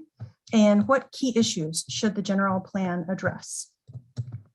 We asked those same questions on the online engagement tool through a tool called Social Pinpoint, and allowed people to post responses on an idea wall and see each other's responses. This added over 200 additional comments to our information gathering efforts. This slide just shows a few examples of those comments from this exercise that was live for about 3 weeks in September and October. So through all of the in-person and online events and our community-wide survey, several key themes emerged. For the question of what do you like about Livermore, here are some of the words and phrases that we heard over and over again. These are probably not surprising to anyone who's familiar with Livermore. We also asked people, what is your vision for Livermore in 2045? And we heard many of the same words and ideas persisting, what people like today and what they would like to see in the future, as well as some new ideas, especially when it comes to transportation and transit, maybe seeing something a little bit more or different than what is present in Livermore today, as well as a variety of affordable housing options. We also asked about the guiding principles that should steer the general plan. And on the right side, you can see some of those concepts that came up commonly in the feedback that we received, with strong connections back to what people like and value about Livermore today. And then finally, what key issues should the general plan address? What are some things that are not going as well as they might, and that the general plan could perhaps make an improvement in? Top of the list there was very clearly the lack of affordable housing and diverse housing types. Other people also concerned about crime, climate change, public services, traffic congestion, and some of the other topics that you see here listed on the slide. We used all of that feedback to take a draft vision statement to the General Plan Advisory Committee, or GPAC, at a meeting in October for their review. And they generally agreed with the draft vision statement and the guiding principles captured the essence of Livermore. They urged us to consider using more aspirational terminology, add the concept of resiliency in some way to the vision and or to the guiding principles, and named Native American inhabitants of Livermore as one of the specific idea that they would like to see added more clearly.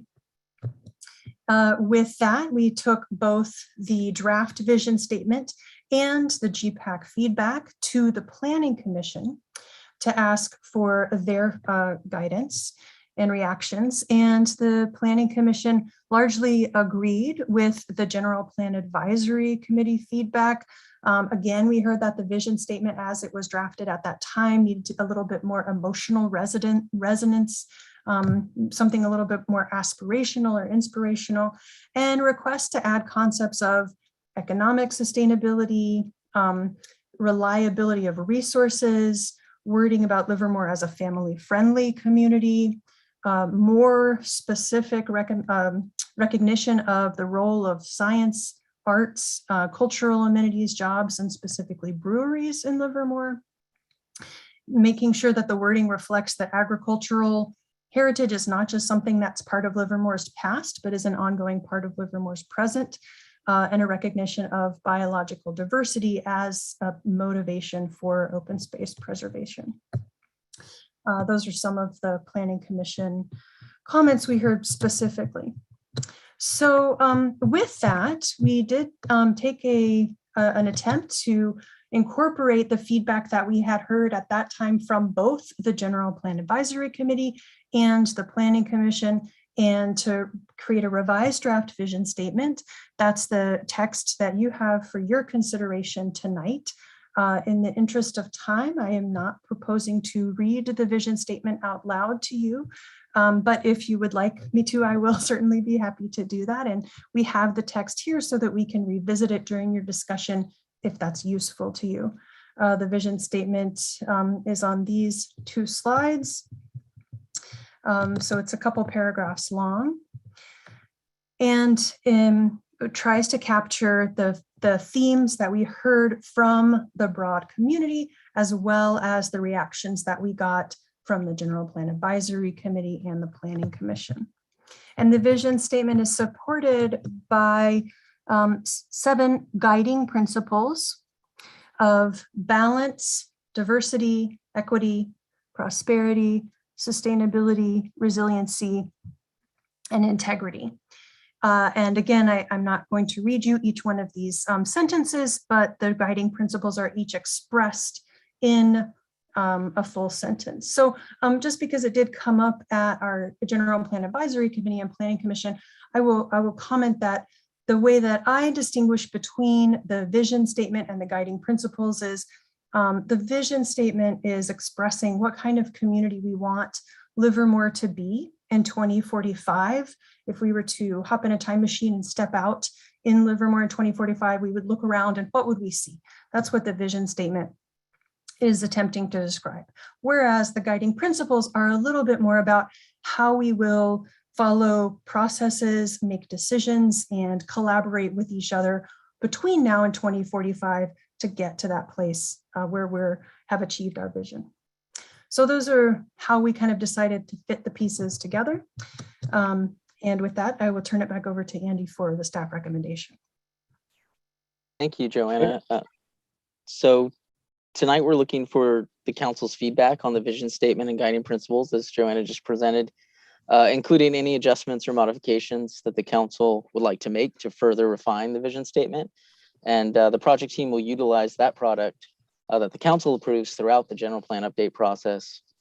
And then there will be, again, another final opportunity to further refine the vision statement at the end of the general plan update as part of the overall document to reflect anything that may have come up throughout the process. So with that, that concludes staff's presentation. Joanna and I are available for any questions you may have. Oh, thank you for that presentation, a good summary of where you're at, what's going on, and what's before us. Before I bring it to the council, do we have any public comment on this?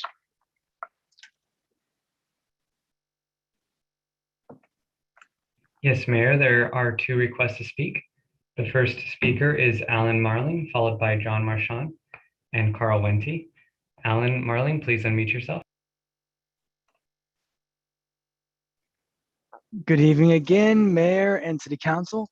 It is tempting to wish for a future resembling what we grew up with in our past. For better or worse, that will not be true of 2045. Over 20 years in the future will look nothing like when I graduated high school 20 years ago in Granada. The more the general plan acknowledges that truth, the better off we will be. In 2045, either we will be living in an ash and sky apocalypse or a high-tech future that uses new energy. Now, certainly, the scenario is not going to be entirely up to the decisions we make, as this is a global crisis, but Livermore can continue in its role as a leader of science and renewable energy. We're well known for our prominent windmills that crown our hills. Now, this renewable energy could be from advanced systems of solar and wind energy, which we're now familiar with. If that's so, I would expect to see even more solar and wind farms throughout the valley. The most important crop of the 21st century will be energy, and I hope Livermore Valley will be known for that as much as its vineyards. If the new age energy source turns out to be fusion, it could well be because of the diligent work of scientists at the Lawrence Livermore Lab. Either way, science and non-extractive energy will play a crucial role in Livermore. With that in mind, I appreciate the Planning Commission's recommendations that couple economic sustainability with environmental sustainability, as the two go hand in hand. If PG&E continues to be greedy and unreliable, causing blackouts and wildfires, Livermore should look to guaranteeing its residents power with more localized grids and sources of energy. I also appreciate the commitment of resiliency of resources, including energy and water. And I was pleased at the glimpses I caught of the updated general plan, which go further than the past versions in their commitment to green energy and public transportations. Specifically, I would love to see public transportation from San Francisco Bay Area easily accessible to Livermore, and more public transportation going to the Central Valley. What I am leery about in the Commission's recommendations is the note about preserving biological diversity and open spaces. only because that mentality has been weaponized against the construction of solar farms necessary for my own well-being and survival. And blocking the construction of alternative energy isn't going to save species, as climate change itself drives mass extinction. But I think we can reach a compromise. For instance, the guarantee of open space be reserved for the highly visible hills, freeing up low-lying fields for necessary development of solar farms. Now, it is true that windmills and wind farms might have to be on those hills, but we have a precedent for that. I thank you for your time, and I appreciate the work done by all the commissions. The next speaker is John Marchand, followed by Carl Wente. John Marchand, please unmute yourself. Mayor Werner, members of the council, I would like to applaud the staff and the consultants for doing a great job of reaching out to the community and getting input from so many of our residents. I saw them out at the farmers markets, and the online tools are easy to use. Thank you for an excellent staff report, and you did a great job of recapping the process. That said, I do see some problems in the vision statement. I do like and believe that we are a community with a big heart. The proposed vision statement states that residents and visitors value clean energy, water, and air, but it is not clear that they actually have them. It speaks to a vibrant, clean downtown, but not the neighborhoods where people live. So I think what happened is, in trying to be all-encompassing and specific, the vision statement has become too cumbersome, too long, and yet it still leaves gaps. I think that the statement should be brief, concise, and encompass broad concepts, such as maintaining the quality of life for its residents, workers, and visitors. The specifics can be addressed in the guiding principles, but the most important element is quality of life. It's why we live, work, and play here. Thank you very much. Good evening. The next speaker is Carl Wente, followed by Veronica Stewart-Long. Carl Wente, please unmute yourself.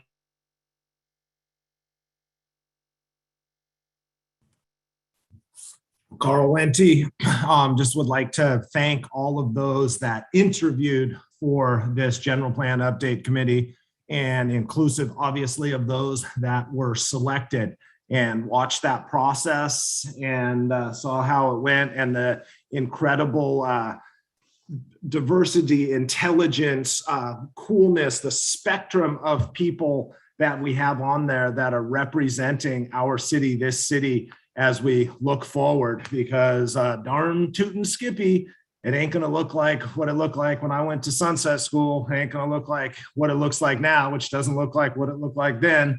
And another 30 years, it's gonna be totally different. So I appreciate everybody for leaning in on this and for doing what you do. It is appreciated. And this, again, this is what of the people, for the people, by the people looks like, is people leaning in, making a difference in their community, volunteering, serving, making it a better place. So all of y'all on the General Plan Update Committee, thank you. And to the city staff, thank you. To the planners, Mr. Andy Ross, thank you for leading the process. Mr. Spence, thank you. Everyone else who I'm not going to mention, thank you.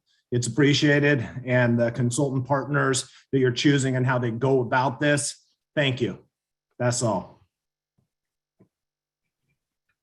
The last request to speak is from Veronica Stewart-Long. Veronica Stewart-Long, please unmute yourself.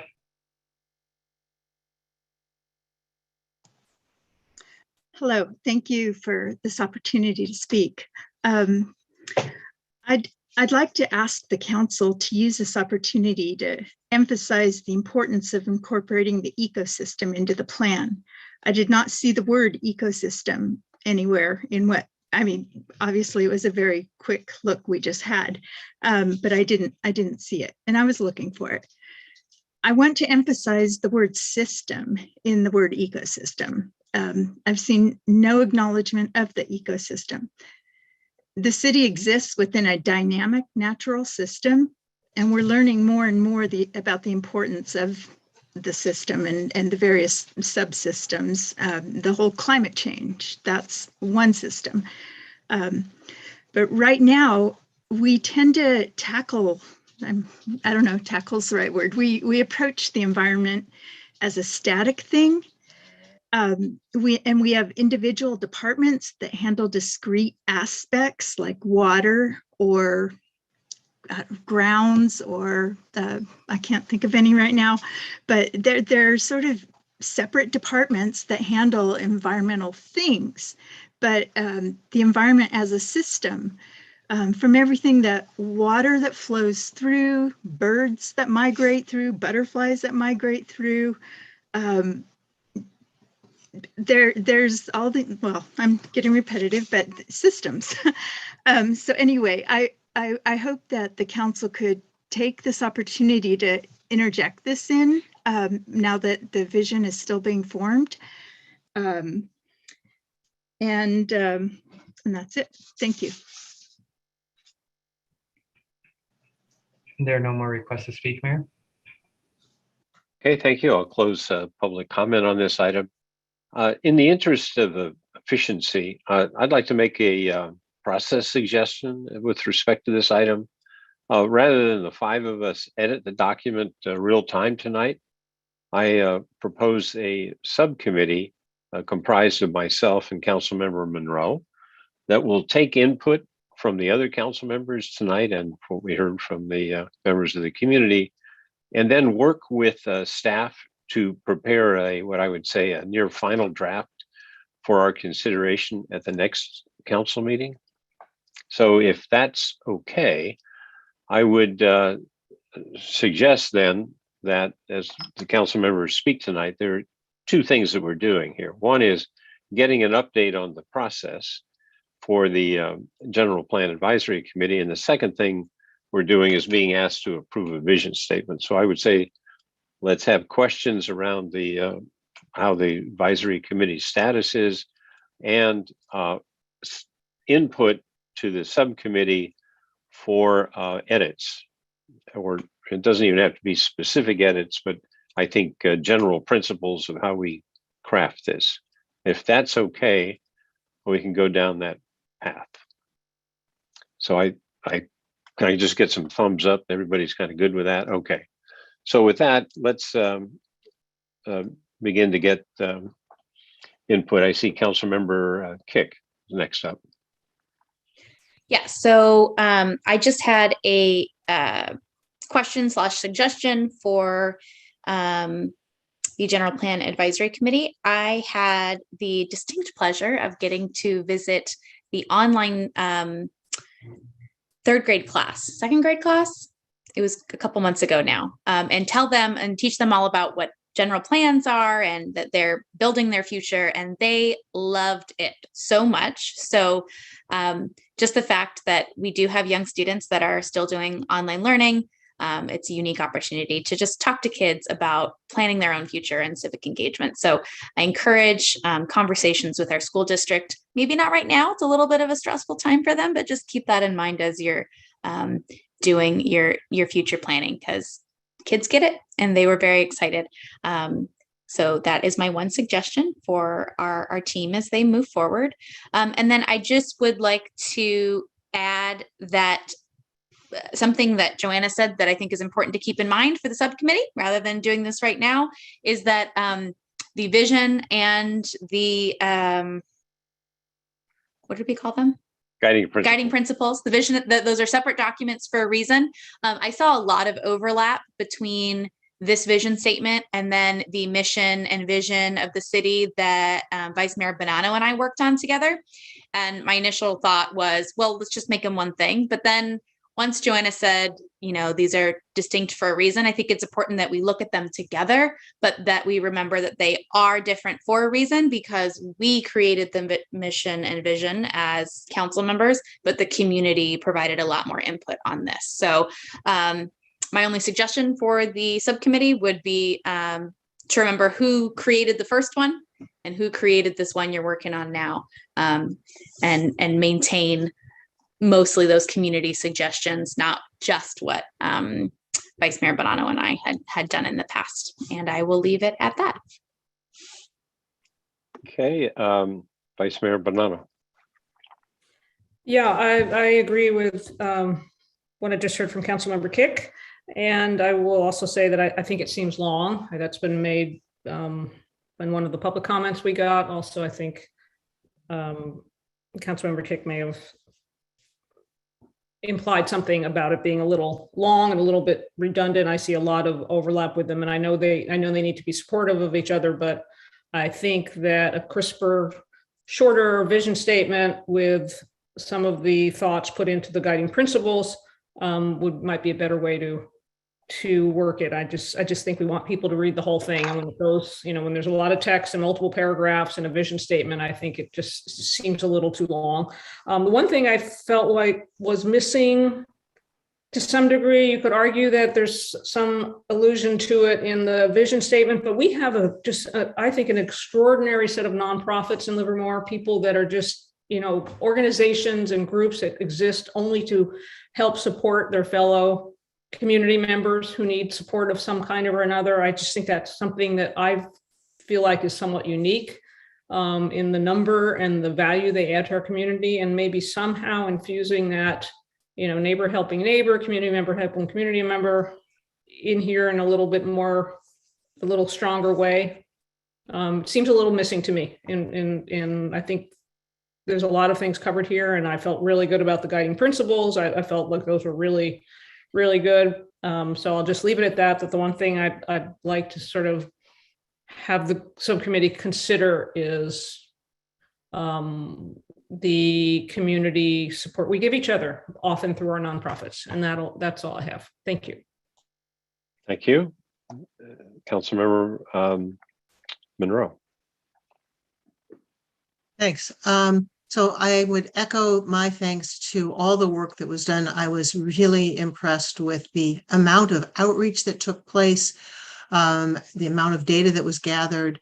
I love participating in some of this at the farmers market this summer and just watching how interested people were in the process. With regard to, I have some questions with regard to the, let me see if I can find where they went to. There we go. There we go. With the vision. So first of all, I am wondering about the length of it. And often there's a vision statement and a mission statement. I'm wondering why there's not, and that's one way you can get around the length. And I'm wondering why the choice was just to do the one and not to do both. So that's one question I have. And then a second question is with regard to the principles. I appreciate all of them, but I was very confused about how integrity was, we recognize the Ohlone people as the original stewards. I mean, both of those are good statements. I like integrity. I like the recognition. I don't see how they go together. History, and then talking about the history with that, with that as a foundation might be a place to start. But I don't understand how those fit together. So I'm wondering if I could get an explanation of both of those questions. Sure. So as Joanna explained, our vision statement, we chose just to do a vision statement because we were trying to convey just that. What does the future look like? And then the principles were these value statements of how we get there. And so we did not choose to do a vision and a mission statement concurrently.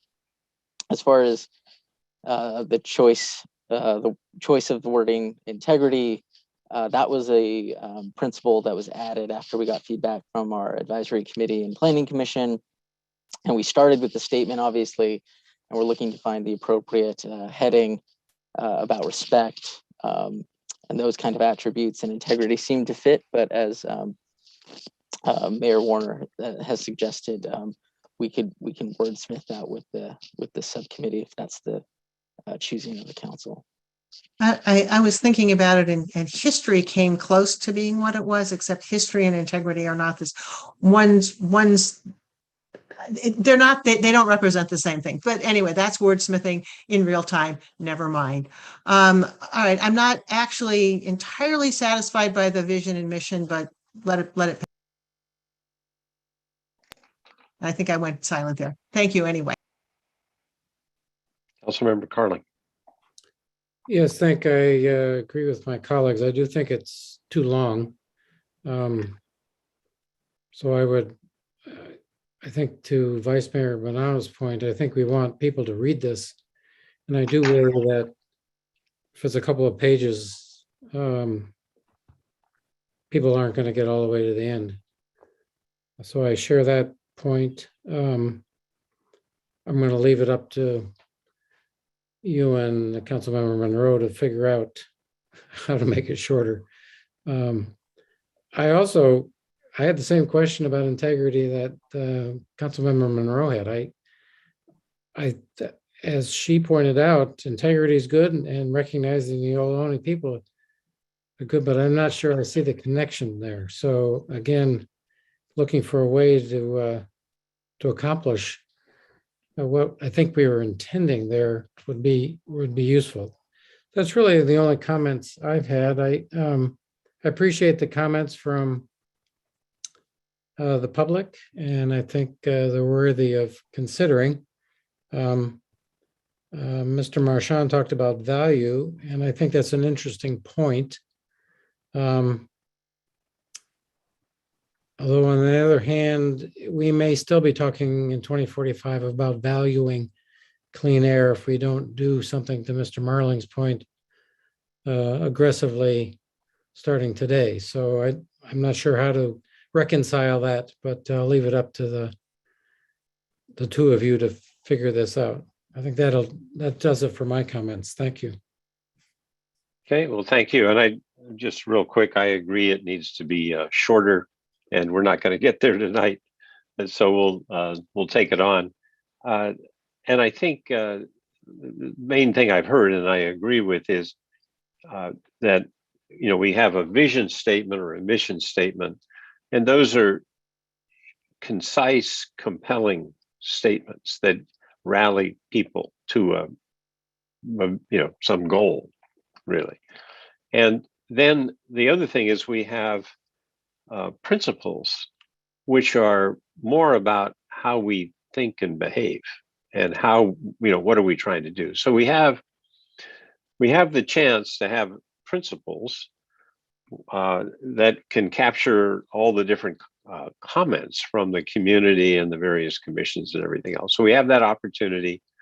Crafting a concise vision statement, mission statement is not simple, but generally these things are 1 to 3 sentences, and that's where we'll go in my mind. And then we'll take everything that needs to be said and get it concise in the principles. That's the mission we'll take on. So, okay, I think anything else? I think we're closing on 7.2. From the staff point of view, do you feel we've adequately covered this? Yes, thank you, Mayor. We'll make arrangements to meet with the subcommittee. Great, thank you. And we'll get right on it. And our commitment is to come back at the next council meeting with something that our fellow council members can then edit finally. Okay. And Honorable Mayor, this is your city manager. I like that goal, but if we could maybe give ourselves maybe just one more meeting than that, since I'm good. I'm good. Okay. I'm wondering, I was trying to meet what I perceived to be your schedule. So if you'll give me more time, I'll take it. Very good. So we'll be back here in the next meeting or two. Great. So we'll make it 2 as the aspiration. Okay. Okay, we're closed on that. We're now on to item 7.3, discussion and direction on Livermore's preferred approach regarding the Livermore-Amador Valley Transit Authority's draft zero emission bus fleet transition study. Honorable Mayor, Mark Roberts, your city manager, and I'm going to have our city engineer, Bob Vinn, introduce this next item. Thank you. I'm Bob Vinn, your city engineer, and back in October, the council requested we bring this item before you to discuss LAVSTA's transition to zero emission buses. So tonight we have Michael Tree, the Executive Director of LAFTA, and some members of his team here to provide a presentation and answer any questions you may have. So with that, I'll turn it over to Michael. And I'm going to start sharing my screen. Great. So thanks for introducing me, Bob, and good evening to the Honorable Mayor and the City Council. It's really a pleasure to be here this evening. And it's fantastic to talk with you about the LAFTA zero emission bus transition study. LAFTA, as you know, operates the Wheels bus system. And I think it's important to note right up front that Mayor Bob Warner, when he was serving as the chair of the LAFTA Board of Directors, was instrumental in initiating this zero emission bus master plan, which tonight we'll show you. And I certainly want to recognize that currently on the LAFTA board and representing the city of Livermore is Vice Mayor Gina Bonanno and Councilmember Brittany Kick. I have here with me tonight LAFTA's Director of Operations and Innovation, Tone Tron. You may hear from him later on if there are questions. He oversees the operations and maintenance of the Wheels bus system. We operate over 60 buses and provide service that includes 29 bus routes, a door-to-door service for disabled riders, and a partnership for Uber and Lyft where residents need a ride, but there's not a bus available. Just for context, pre-COVID, the agency carried about 7,500 rides per day in Livermore, Dublin, and Pleasanton. I also have our lead managing consultant, Savannah Guptan from the Center for Transportation and the Environment. She'll be providing the presentation this evening. So I'll finish my introductory comments noting that we're anxious at the agency to transition away from hybrid diesel buses to zero emission technology. I think we all recognize the benefits that will provide to the environment. And as the transit agency concludes our study, the zero emission technology, so that you can keep in mind during the presentation, that we believe is the best fit for the agency is hydrogen, which will provide a variety of benefits to the transit agency. And we've got at least a couple of slides that cover those benefits. So with that said, I'll turn the time over to Savannah Guptan, and she can provide information on the LAFTA zero emission bus transition study. Hi, good evening, Honorable Mayor and Council. This is Savannah Guptan. Thanks so much, Michael, for the introduction. I'm going to walk through the highlights of the LAFTA ZEB transition study. Just to note that this is about a 100-page document and we are addending it to add even more pages. So we're really trying to get to kind of the high level and interesting points for the transition in order to convey really the key takeaways to take this decision. But there can be more information found in the agenda, contains the link to the master plan. So without further ado, I'm going to get started. Next slide. So the Center for Transportation and the Environment, just very quickly, is a 501c3 nonprofit engineering and planning firm. So this is a critical concept in the zero emission world because we're not pushing a product or a profit. We're just here to make sure that our mission is fulfilled, and that is to roll out these zero emission vehicles in the best and most thoughtful use case possible with the best protections to the fleet owners in order to make sure it works well and good the first time so that we can go ahead and clean up our air as soon as possible. So next slide, please. We have 4 different service areas that help us become really well-rounded in understanding all of the challenges that exist in the zero emission deployment space. And that includes prototype and development of vehicles. So we were there when some of the first fuel cell buses were being made. And also there when Proterra, one of the biggest battery electric bus OEMs, got its start. So that's really 30 years of experience that can't be understated and really inform the plan for LAFTA. Additionally, we work on smart deployment, so actual deployments of the vehicles and how to do that intelligently with the appropriate infrastructure. Fleet transition, that's what we're here to talk about today, as well as education and outreach. So you may have heard of our Zero Emission Bus Conference, which is a great source of education for the industry. So we pour all of those things in, all of those learnings in to this plan to give you all the best, most fulfilling concept around the transition as possible. Next slide. So the reason many transit agencies are taking on this large transition is because of the California Air Resources Board innovative clean transit regulation. So this is a goal and a purchasing mandate that was passed by CARB in order to pursue a zero emission transportation network related to public transit. And so the goal is the 100% zero emission bus fleet by 2040, but the mandate exists actually in the purchasing structure. So we've outlaid below each year that there is a constraint around the number of of zero emission only buses that can be purchased. So this includes battery electric and fuel cell buses, and I'll get into the distinction there next.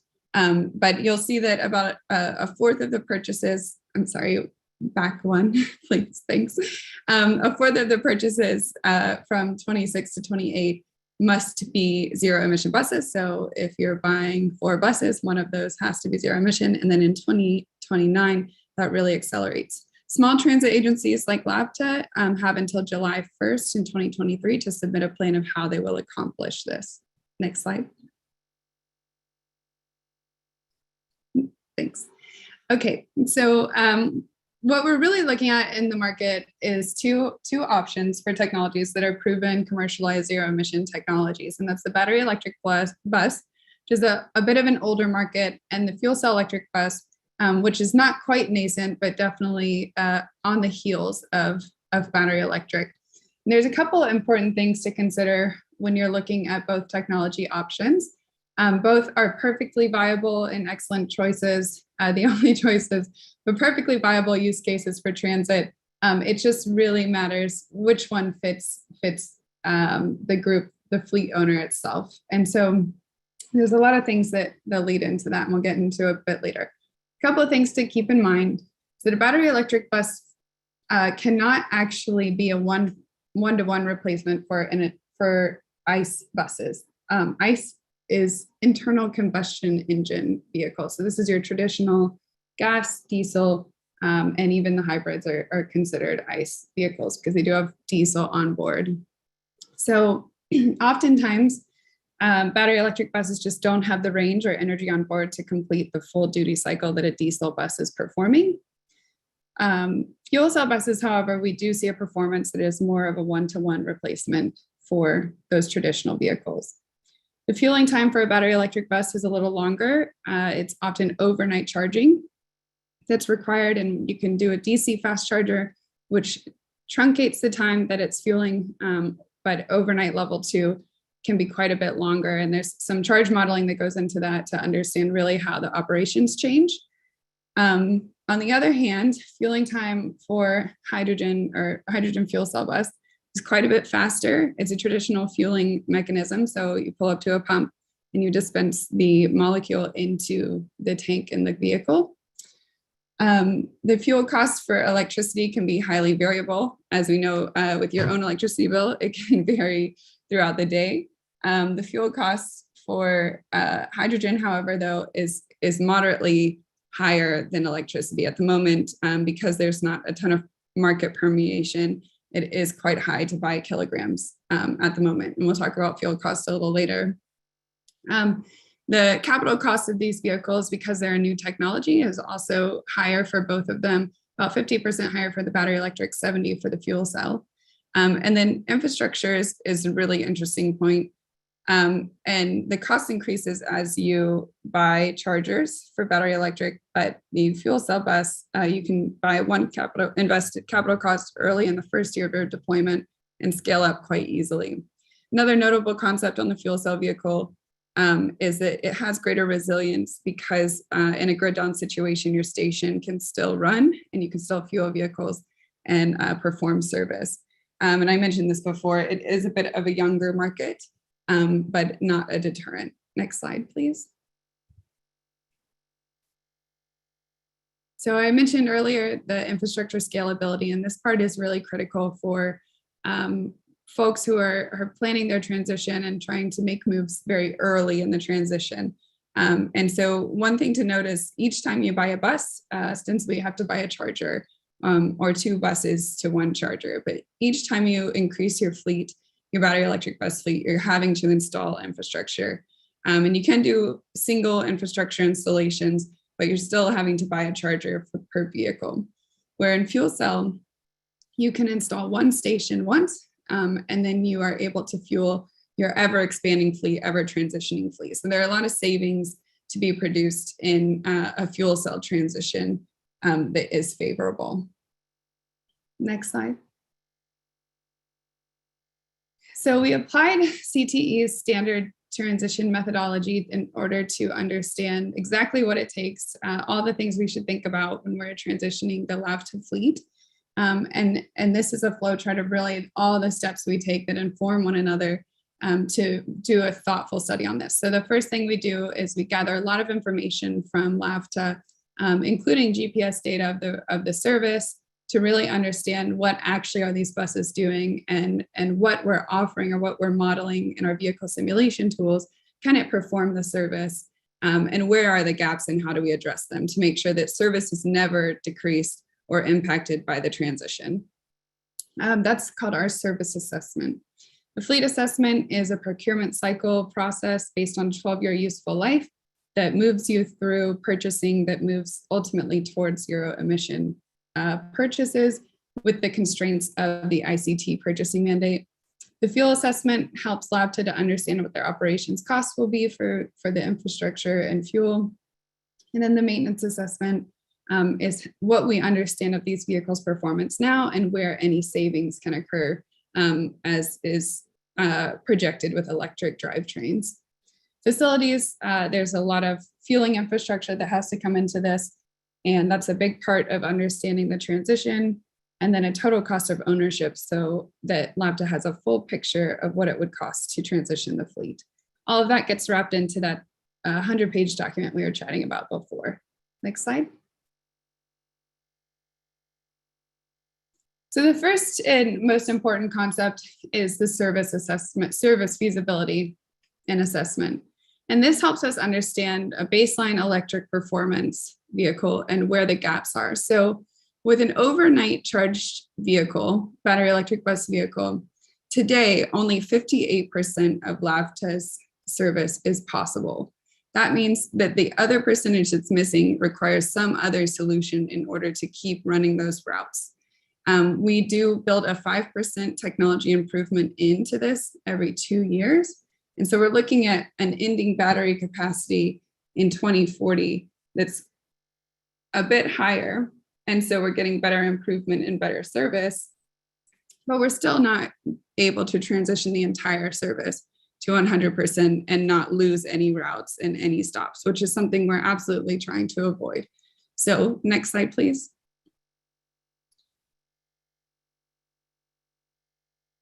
We consider other technology options that will meet the gaps where the technology is today and for the whole life of the transition. So if a bus can't perform, if a battery electric bus depot charge only can't perform the route, we think about these other ways to meet the moment. And that includes on-route charging or a fuel cell electric bus. And so we've considered 3 transition scenarios for LAVTA. And the first is that we're adding on-route chargers, having a battery electric bus fleet only with depot charging for those 58% of routes today and 88 at the end of the transition. And then having on-route charge battery electric vehicles, so strategically placed on-route chargers to perform the rest of the routing with enough onboard energy.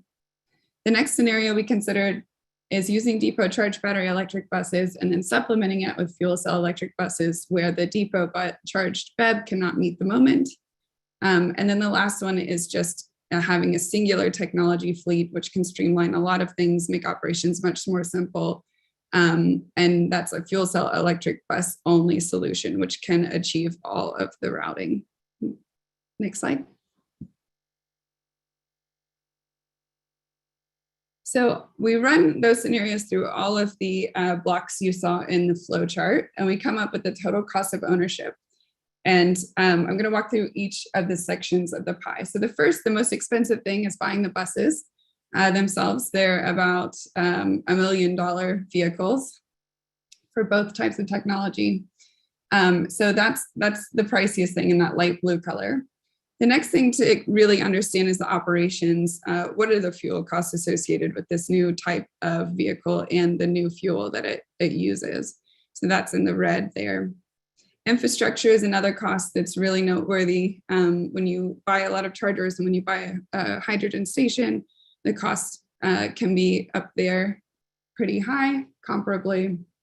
And then maintenance. So what is the total maintenance cost per mile for each vehicle type?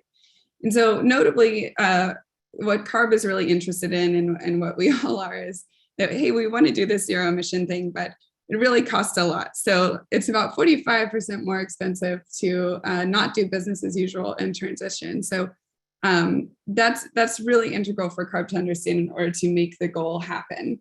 And then notably though, between the technology scenarios, there's only about a 6.5% difference in costing over a 20-year period. And we're talking about hundreds of millions of dollars here. Next slide. So I mentioned that incremental bus capital cost, but luckily there is a lot to be said about participating with MTC and having them as a partner here. So they subsidize a portion of the vehicle, which really supports the technology purchase. So for battery electric bus, about a $904,000 vehicle, MTC is covering a proportion of it, and then the vehicle's only averaging out to be $226,000. Similarly, for the fuel cell, we're looking at a very similarly priced vehicle.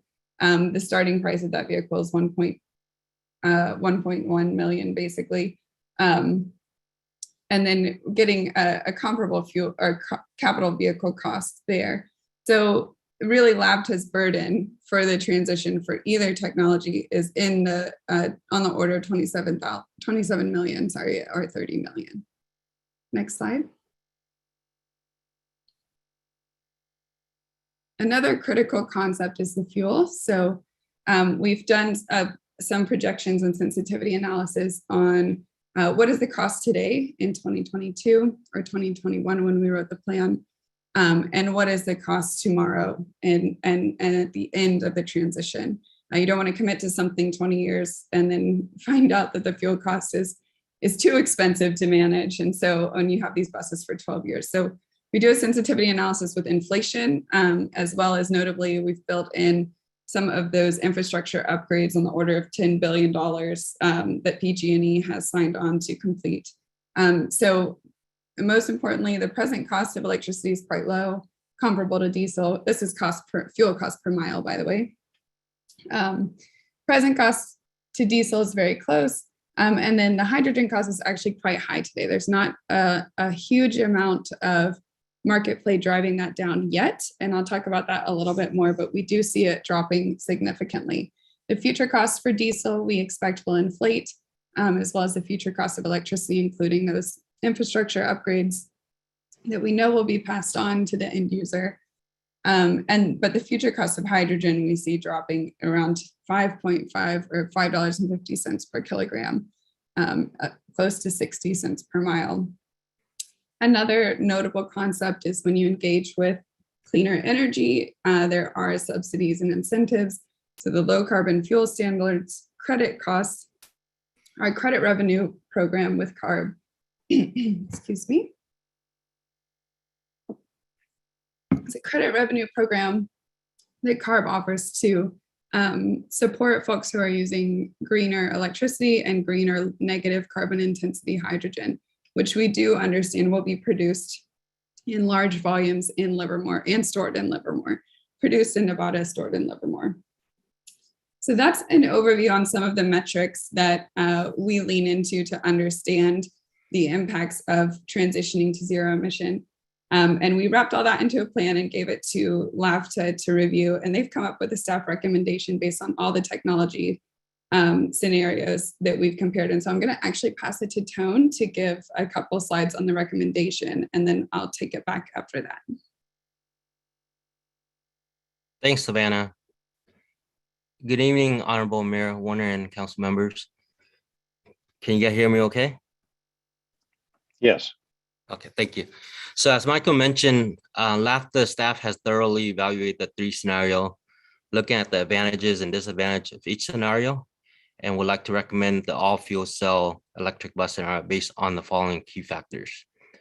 So fuel cell electric buses provide greater flexibility in deployment planning due to a greater comparable range than BEVs or battery electric buses. As we highlighted early on with the service feasibility assessment, there are certain blocks of run that can be operated with the BEV without additional resources, such as on-route chargers and additional drivers and buses to help with the bus exchange that typically occur in the afternoon when the BEVs needs to be recharged. Second factor is cost. As we saw in the last slide, the current cost of hydrogen fuel is a little higher than that of diesel. But with economy of scale, with supply and demand, with more production plants being built and more suppliers entering the market, the expectation is that hydrogen fuel prices will decrease and be more comparable to diesel prices in the next 5 to 10 years. Additionally, the Valley Link project, which is the passenger rail service connecting San Joaquin County to the Bay Area, is currently conducting a feasibility study on a potential hydrogen production plant in Tracy. So there are definitely opportunity for collaboration to leverage the economy of scale. Another operation factor is that hydrogen fuel cell is more resilient following a major disaster than battery electric. So what typically occurred during most major disaster? A power outage, right? So with battery electric buses, we're pretty much handicapped. But with fuel cell electric buses, as long as there's an adequate supply of hydrogen on site and a backup generator, we can be up and running within a very short period of time. Also with fuel cell electric buses, less infrastructure is needed at Atlantis and Transit Center. Atlantis is a 9-acre facility located in the Oaks Business Park, which is off of Isabel and Discovery in Livermore. This is LAFTA's future home, where it would house our administration, operation, and maintenance groups. I'm not sure you recall the slide, the scalability chart earlier, where it shows the 2-line crossing at some point. It showed that the infrastructure costs for BEV going up as the size of the fleet increases, while the infrastructure costs for fuel cell going down as the fleet size increases. And as Savannah mentioned earlier, with BEV, we'll have to install more and more charger as we acquire new buses. However, with fuel cell, we only need to construct one fueling station and be set up for a while, even with service expansion. And lastly, with fuel cell electric buses, it has a higher reported availability rate than BEV. And I'll go into that in the following slides. So next slide, please.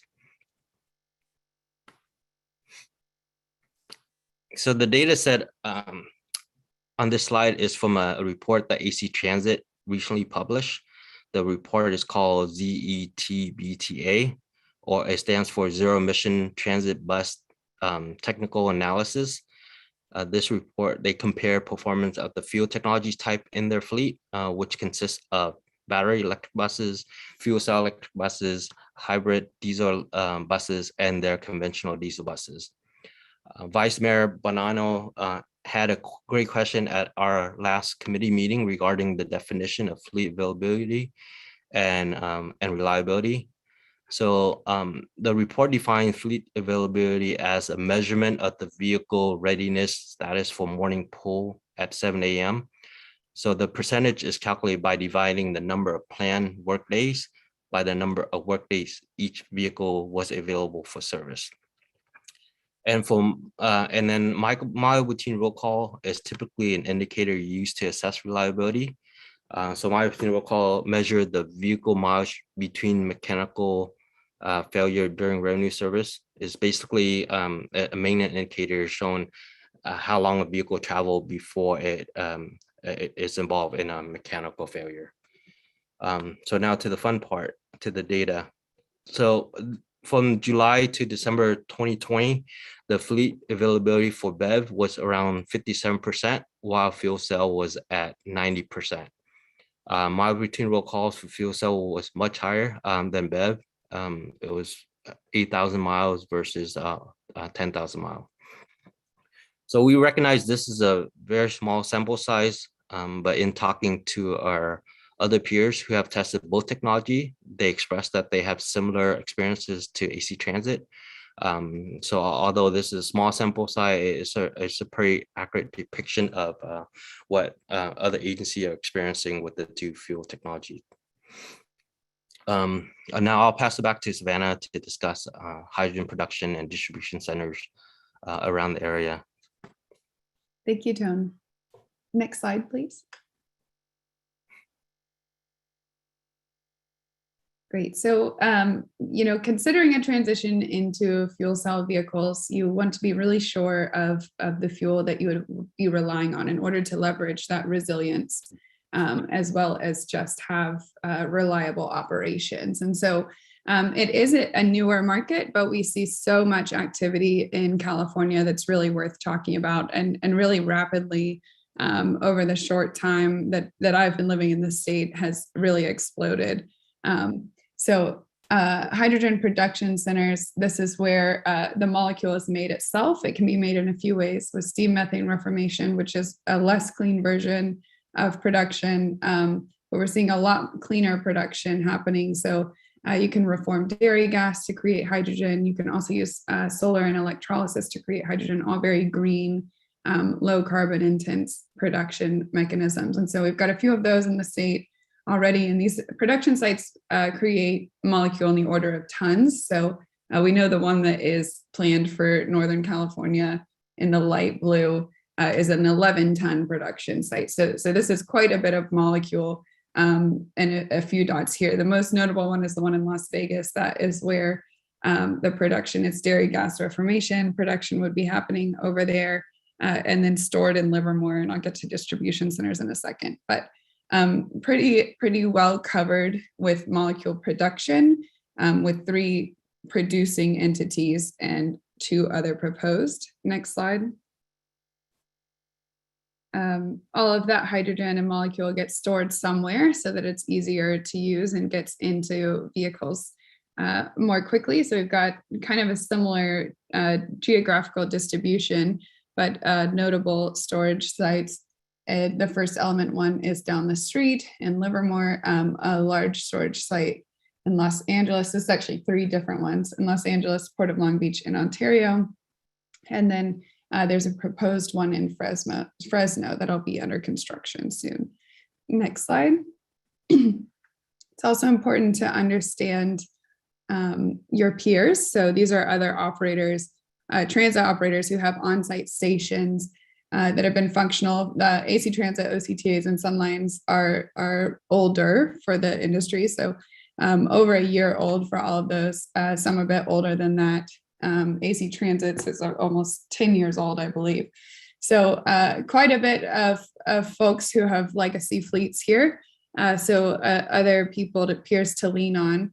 And then Golden Empire is currently constructing theirs, North County as well, and Foothill. So some big leaders in the industry that are going all in on fuel cell. So next slide, please. So I want to bring that conversation home to Livermore, because that's what really matters here is what does it mean for you, for LAPTA itself in this transition process, and how do you jump in the deep end and really provide for all the risk mitigation of leaning into a transition. And so the bus timeline you see on the top is concurrent to the facility timeline. And this is really all the steps that need to happen in order to have a successful first deployment and station commissioning. So the assumption on these 2 timelines, the concurrent ones, are that there's a large capital award for the facility. So you really can't build your station without some capital backing. It's quite expensive. We projected this one to be about $8 million to build the station itself. But remember, with the scalability, you're only spending that money once, and you're able to endure the whole transition just on that one infrastructure project, which is the really nice part about the fuel cell bus transition. So first things is The biggest thing that this hinges on is that you cannot commission a station. Well, you can, but you don't want to commission a station without your buses, and you don't want to accept your buses without your station. The big moment is these two things working together, and the project signing off. And so we build the timeline from there. And so ideally, there's a procurement RFP competitive for the 12 fuel cell buses. And then at the same time, a requirements analysis for what this station needs to accommodate is performed in an RFP released, maintaining all of those requirements for respondents to reply to. After that, a PO is issued and the station contract is contracted and a notice to proceed is issued. And then bus production and station construction occur, and that spans about 18 months for both. And then delivery occurs about the time when the station is finishing up and getting close to commissioning. At the same time as station construction, new maintenance facility construction is required.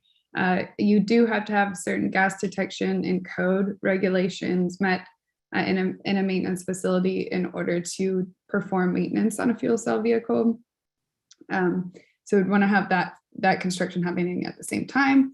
And then ultimately bus testing and acceptance, bus station commissioning, and then them entering service, but the station and the buses entering service in perpetuity. Now, all that hinges on a large capital award.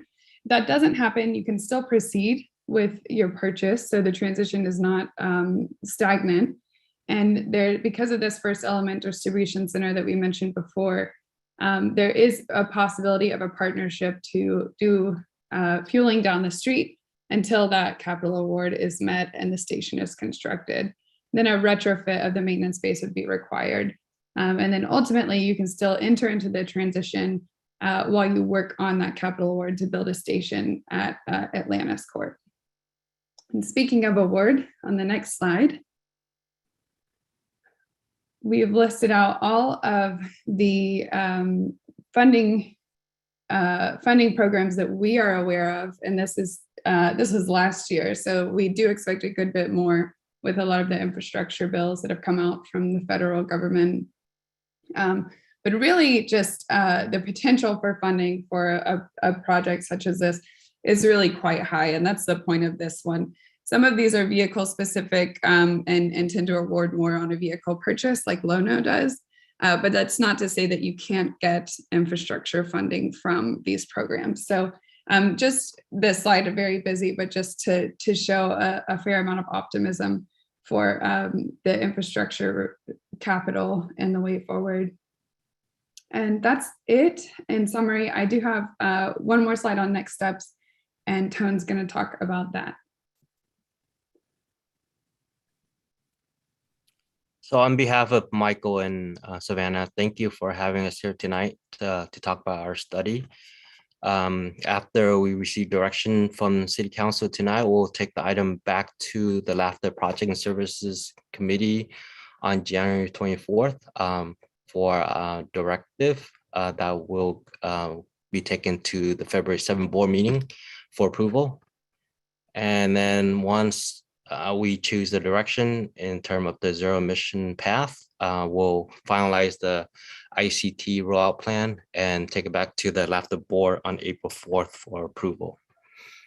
I'm not sure if Bob would like to close out with the city staff recommendation before we go to Q&A, or would you like to go Q&A before the city staff recommendation? Q&A. Okay. So the next slide, I believe, is the Q&A slide. So Savannah and I are here to answer any question you might have. Okay, well, before we go there, we'll go to open the public comment, and then we'll bring it back to the council. So do we have anybody who wishes to address us on this item? Yes, Mayor, there's one request to speak at this time. Alan Burnham, please unmute yourself.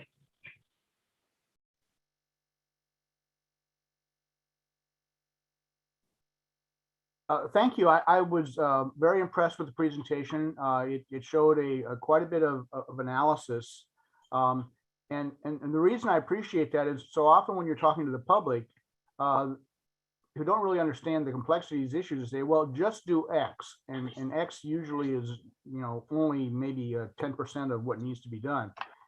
I mentioned that I do like hydrogen as a fuel source. I went back with Robert Schock back in the early 90s to Morgantown Energy Technology Center to try to convince DOE that they needed to have a hydrogen program for looking for energy in the future. It eventually happened, but it's been a long time coming. I would like to, emphasize, as was pointed out here, systems are complex. There's lots of trade-offs, and the optimum system depends on circumstances. And you went through that. Whether or not you actually got the right answer, I can't, be sure. But I would point out that there is some risk in the estimating of relative learning curves for new technologies. You made some assumptions, they may or may not pan out. And so sometimes you have to make decisions on incomplete information, and you have to go with your best estimate. But you can't be guaranteed in retrospect that it's the best answer, but it looks like you have a very good case for the best answer being the fuel cells. Thank you. There are no more requests to speak, Mayor. Okay, I'll bring it back to the council for questions and comments, direction. Let's see. Councilmember Carling. Yeah, thank you for the very thorough report. It was really quite interesting. A couple of questions that I have is, you're talking about 2040, and let me start over. You prefaced the discussion, I think, even at the beginning of the talk, it was mentioned that there were 60 buses and 29 routes. What does that look like over the course of the purchase of these new vehicles? That must change. I mean, were there some assumptions made in terms of the number of buses and the number of routes, and furthermore, the size of the buses? I mean, are those just given in the analysis? That's one question. But I could take your questions all at the end, or do you want to ask them all? Well, that was one. The other one I had was, given this is a mandate from the state, I was wondering what you thought of the competition between various transit agencies for the purchase of, irrespective of whether it's a battery or a fuel cell vehicle. I mean, every transit agency in the state's going to be looking at purchasing these things. So how does that factor into the decision? Great. Yeah, it certainly can.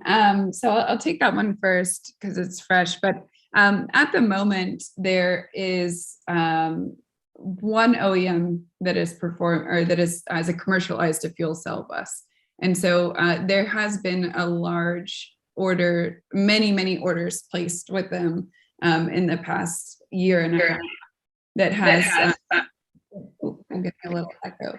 It's been pretty impactful, but not delayed deliveries in a really major way.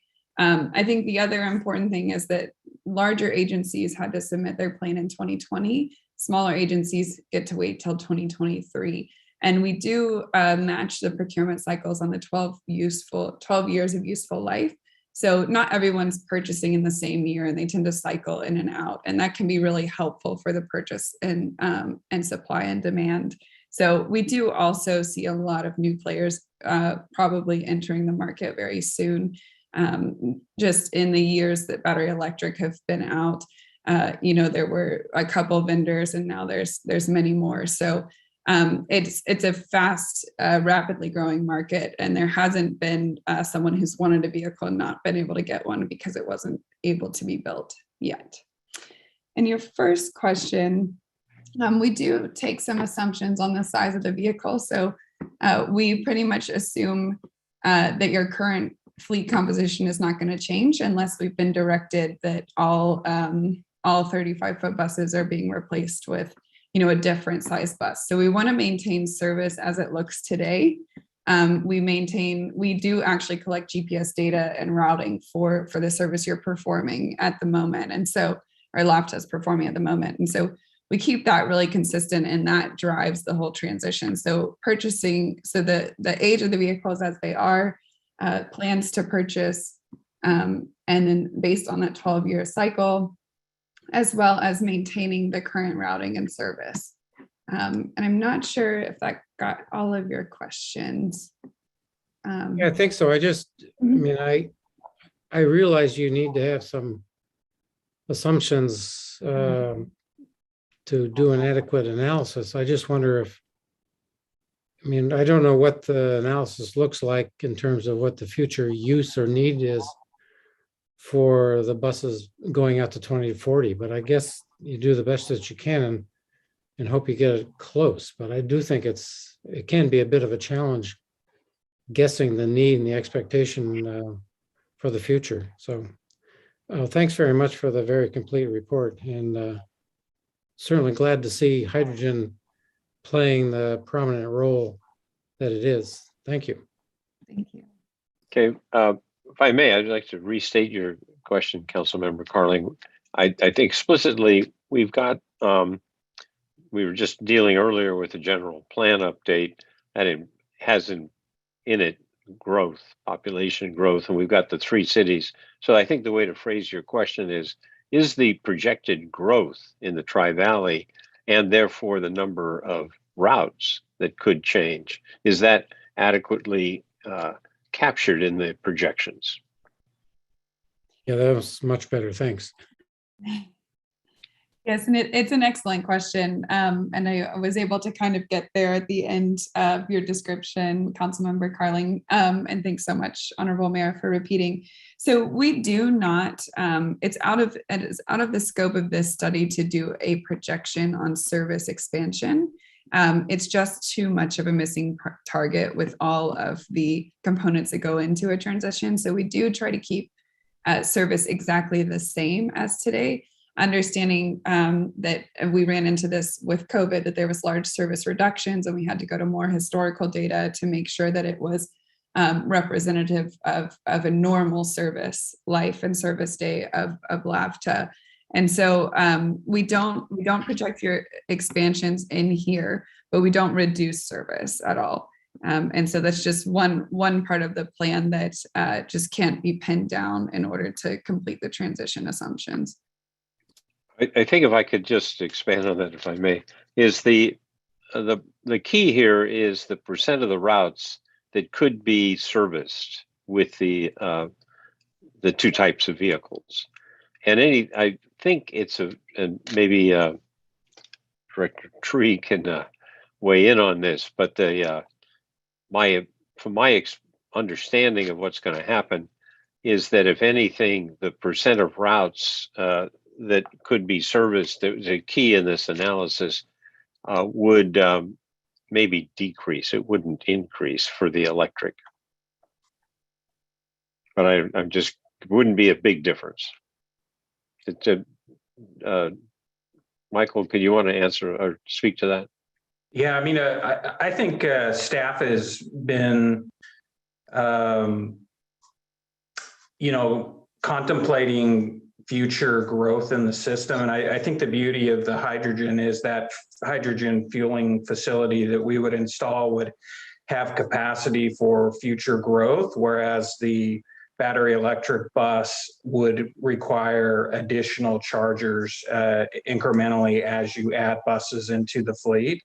So I think from a growth perspective, really just the hydrogen with an upfront fixed cost that can handle the capacity for growth without incrementally having to increase the size of the plant, as well as the trend in the hydrogen fuel trending downward over time. That's a generally accepted thought that it will continue to trend down as time goes on, really lends itself to hydrogen being a better technology for a growing system. So you're going back to that chart that just showed the crossover point. If anything, the fleet size is going to increase as with growth. And that just pushes you more towards hydrogen. Is that this quick summary of what you just said? Yeah, yep. Okay, thank you. Vice Mayor Bonanno.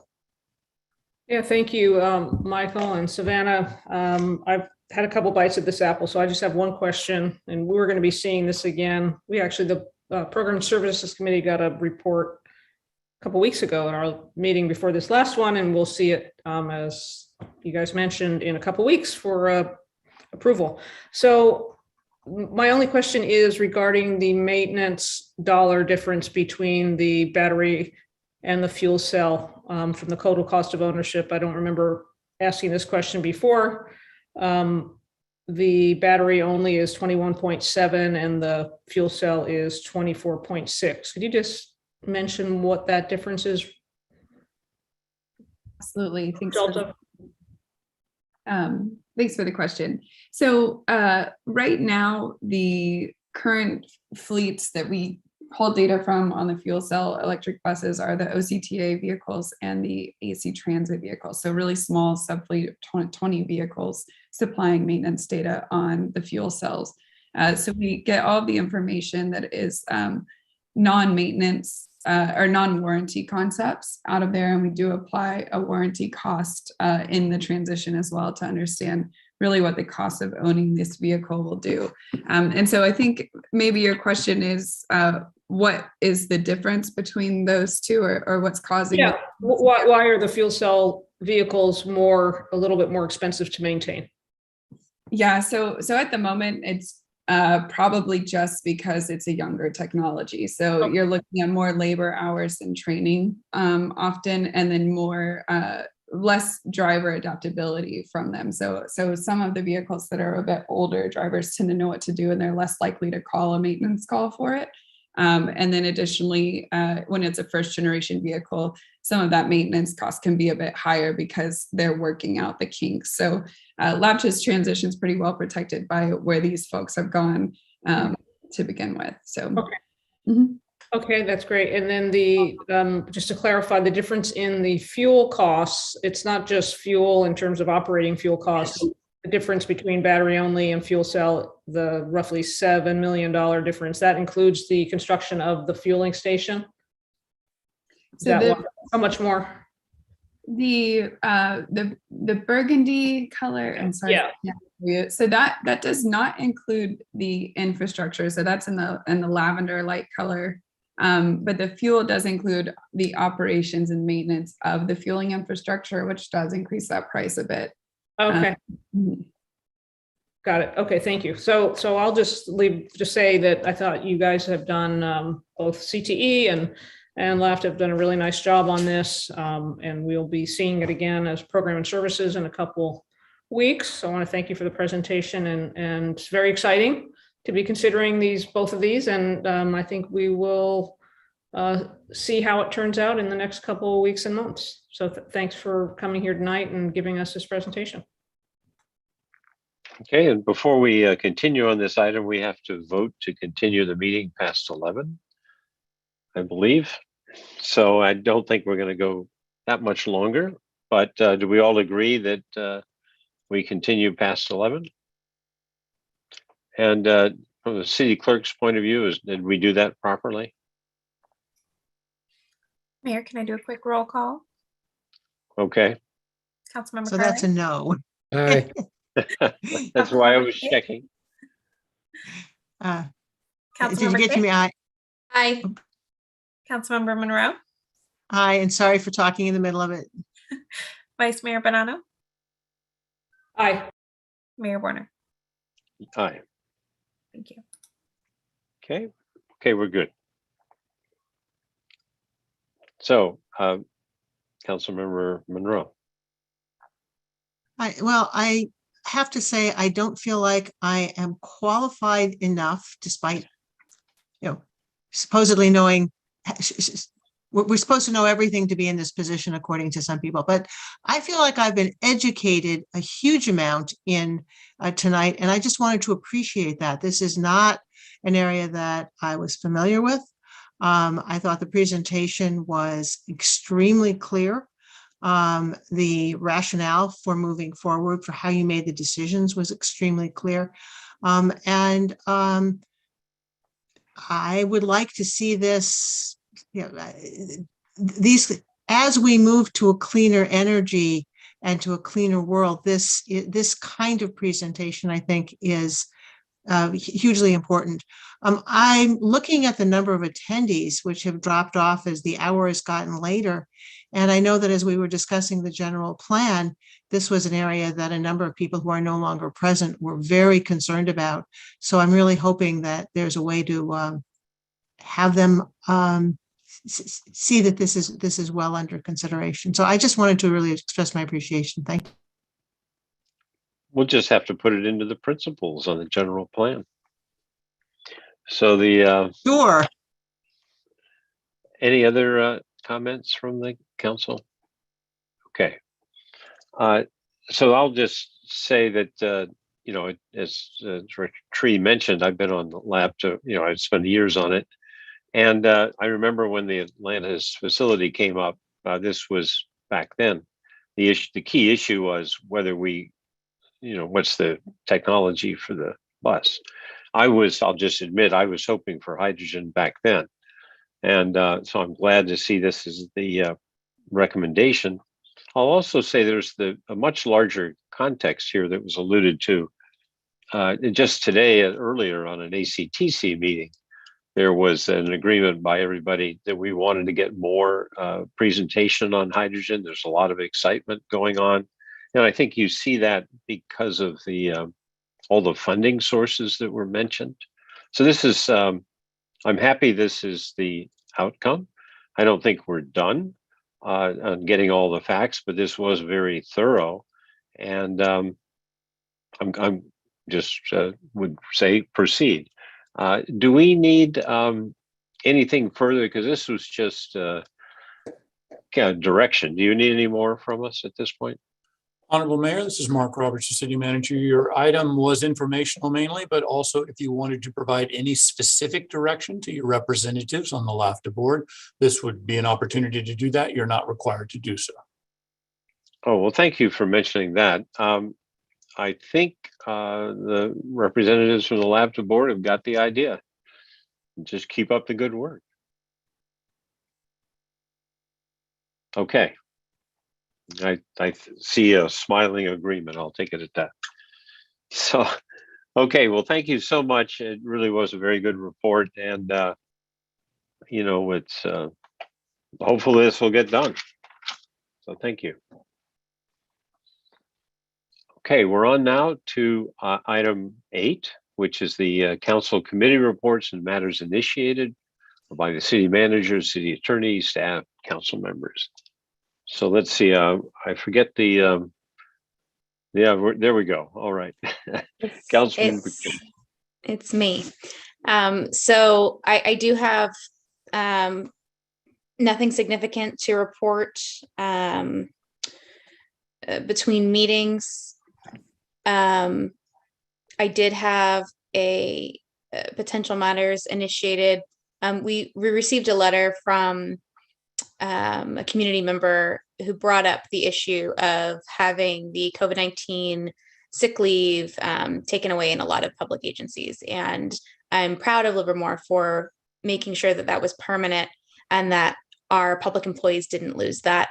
And we don't really have any ability to help other public agencies other than through advocacy. So I was hoping that we could draft a letter asking the state to increase that funding for other public agencies that did not make it permanent, just as a show of support for the many other public agencies who were not as lucky as us to have HR think ahead and think that COVID wasn't going to potentially be over. I just think it would be a nice way to show support for our community members. I wish we could do more. But if this is one thing we could do, I would like to do that.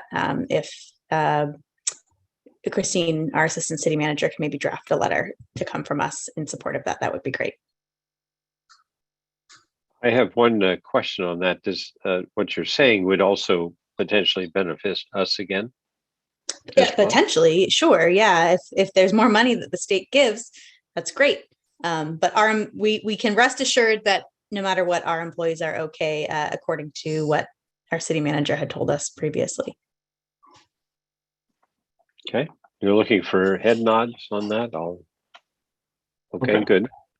Anything else? No, I just wanted to I know nobody's really watching, but I've had a lot of community members reach out that they're very concerned about this time. And so, we have stayed remote because we wanted to make sure we were completely safe. We as council, I think we all know this is a really hard time. Some of us are being personally affected by it. And sometimes it feels like there's like a community-wide gaslighting, like it's not a big deal. COVID's, we're just over it. But I think all of us here recognize that this is still very serious. And although I wish there was more we could do, anytime that we do see an opportunity, that we are listening. So please reach out. We can't solve COVID, but we're here and we're just as concerned. So I'm seeing that with my fellow council members, and just want the few people that are still here to know that we are concerned too. And we are going to do our best to get through it. And that's all. Okay, thank you. Councilmember Carling. Thanks. The only additional thing I wanted to mention was I did have an opportunity to well, you may not consider this an opportunity, but I did take some time to visit the Davis Street transfer station and got a tour of that facility. It's an amazing place. They start with what my host called the sea of bags, and it's just amazing. And so they get these bags from Oakland of garbage, and out the other end comes compost that they can sell. And so they separate the stuff that they can compost from the stuff that they either need to recycle or send to the landfill. It's just an amazing facility of conveyors, belts, and people picking at garbage and so on. But it's astonishing. So I appreciated my host inviting me to see that, and I did that just before the holiday. I also had a climate meeting that I participated in with Vice Mayor, and was pleased to participate in the All-American City Award ceremony that we had just before the holiday at the library. So that's it for me. Thanks. Hey, are you going to put up a YouTube video? About my tour? No. Well, there might be one, Well, there probably is, but it wouldn't. What you would be missing is the aroma that comes with it. So.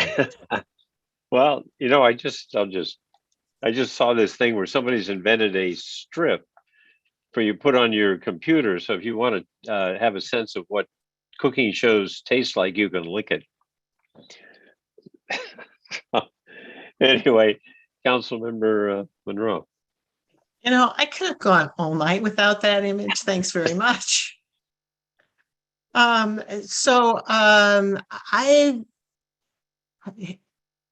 did not go back quite that far, but the All America City Award was a presentation was really, really moving. It continues to make me proud that this is something that we were able to participate in.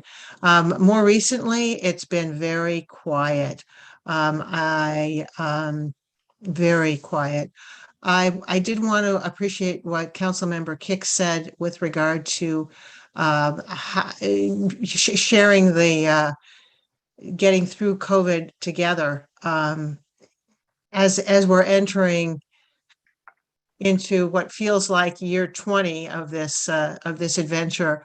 I think everybody's getting pretty tired and pretty worn out, and in as much as when you get tired, it's all the more important to stick together.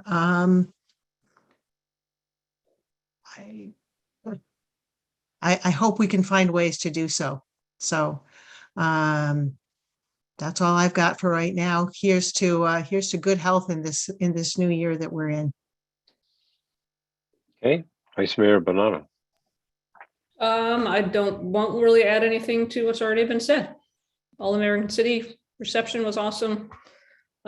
We'll be gearing up for lots more committee meetings. Been a pretty slow couple of weeks, but Happy New Year to everyone. Haven't had a chance to say that. Okay, thank you. Before we get into adjournment, I've got an announcement that the advisory body applications are currently being accepted for the Beautification Committee, the City Historian, Historic Preservation Commission, and the Human Services Commission, and the Livermore Area Youth Advisory Commission. And the recruitment closes Friday, January 28th, 5 p.m. And please visit the city's website to apply, or email the city clerk at thecityoflivermore.net. And given that there aren't a lot of people listening, I think all of us could help get that message out. That would be great. And I'll do that at the mayor's report coming up this week. And now I'd like to adjourn tonight's meeting in memory of Dr. John Shirley, who recently passed away. Dr. Shirley was a much beloved for his many years of service to our country and to our community. And I'm looking forward to the day when we can meet in the new council chamber named in his honor. So our next meeting will be a special city council closed session city council meeting on January 18th, 2022 at 5 p.m. and a joint special meeting workshop with the city council and planning commission regarding the housing element on January 20th, 2022 at 5 p.m. And both are going to be held virtually using Zoom. So thank you all. And we're into a new year. I hope that doesn't mean that all of our meetings go past 11 now, because we had a good record going before. So good night. Thank you. Right. Good night, everyone.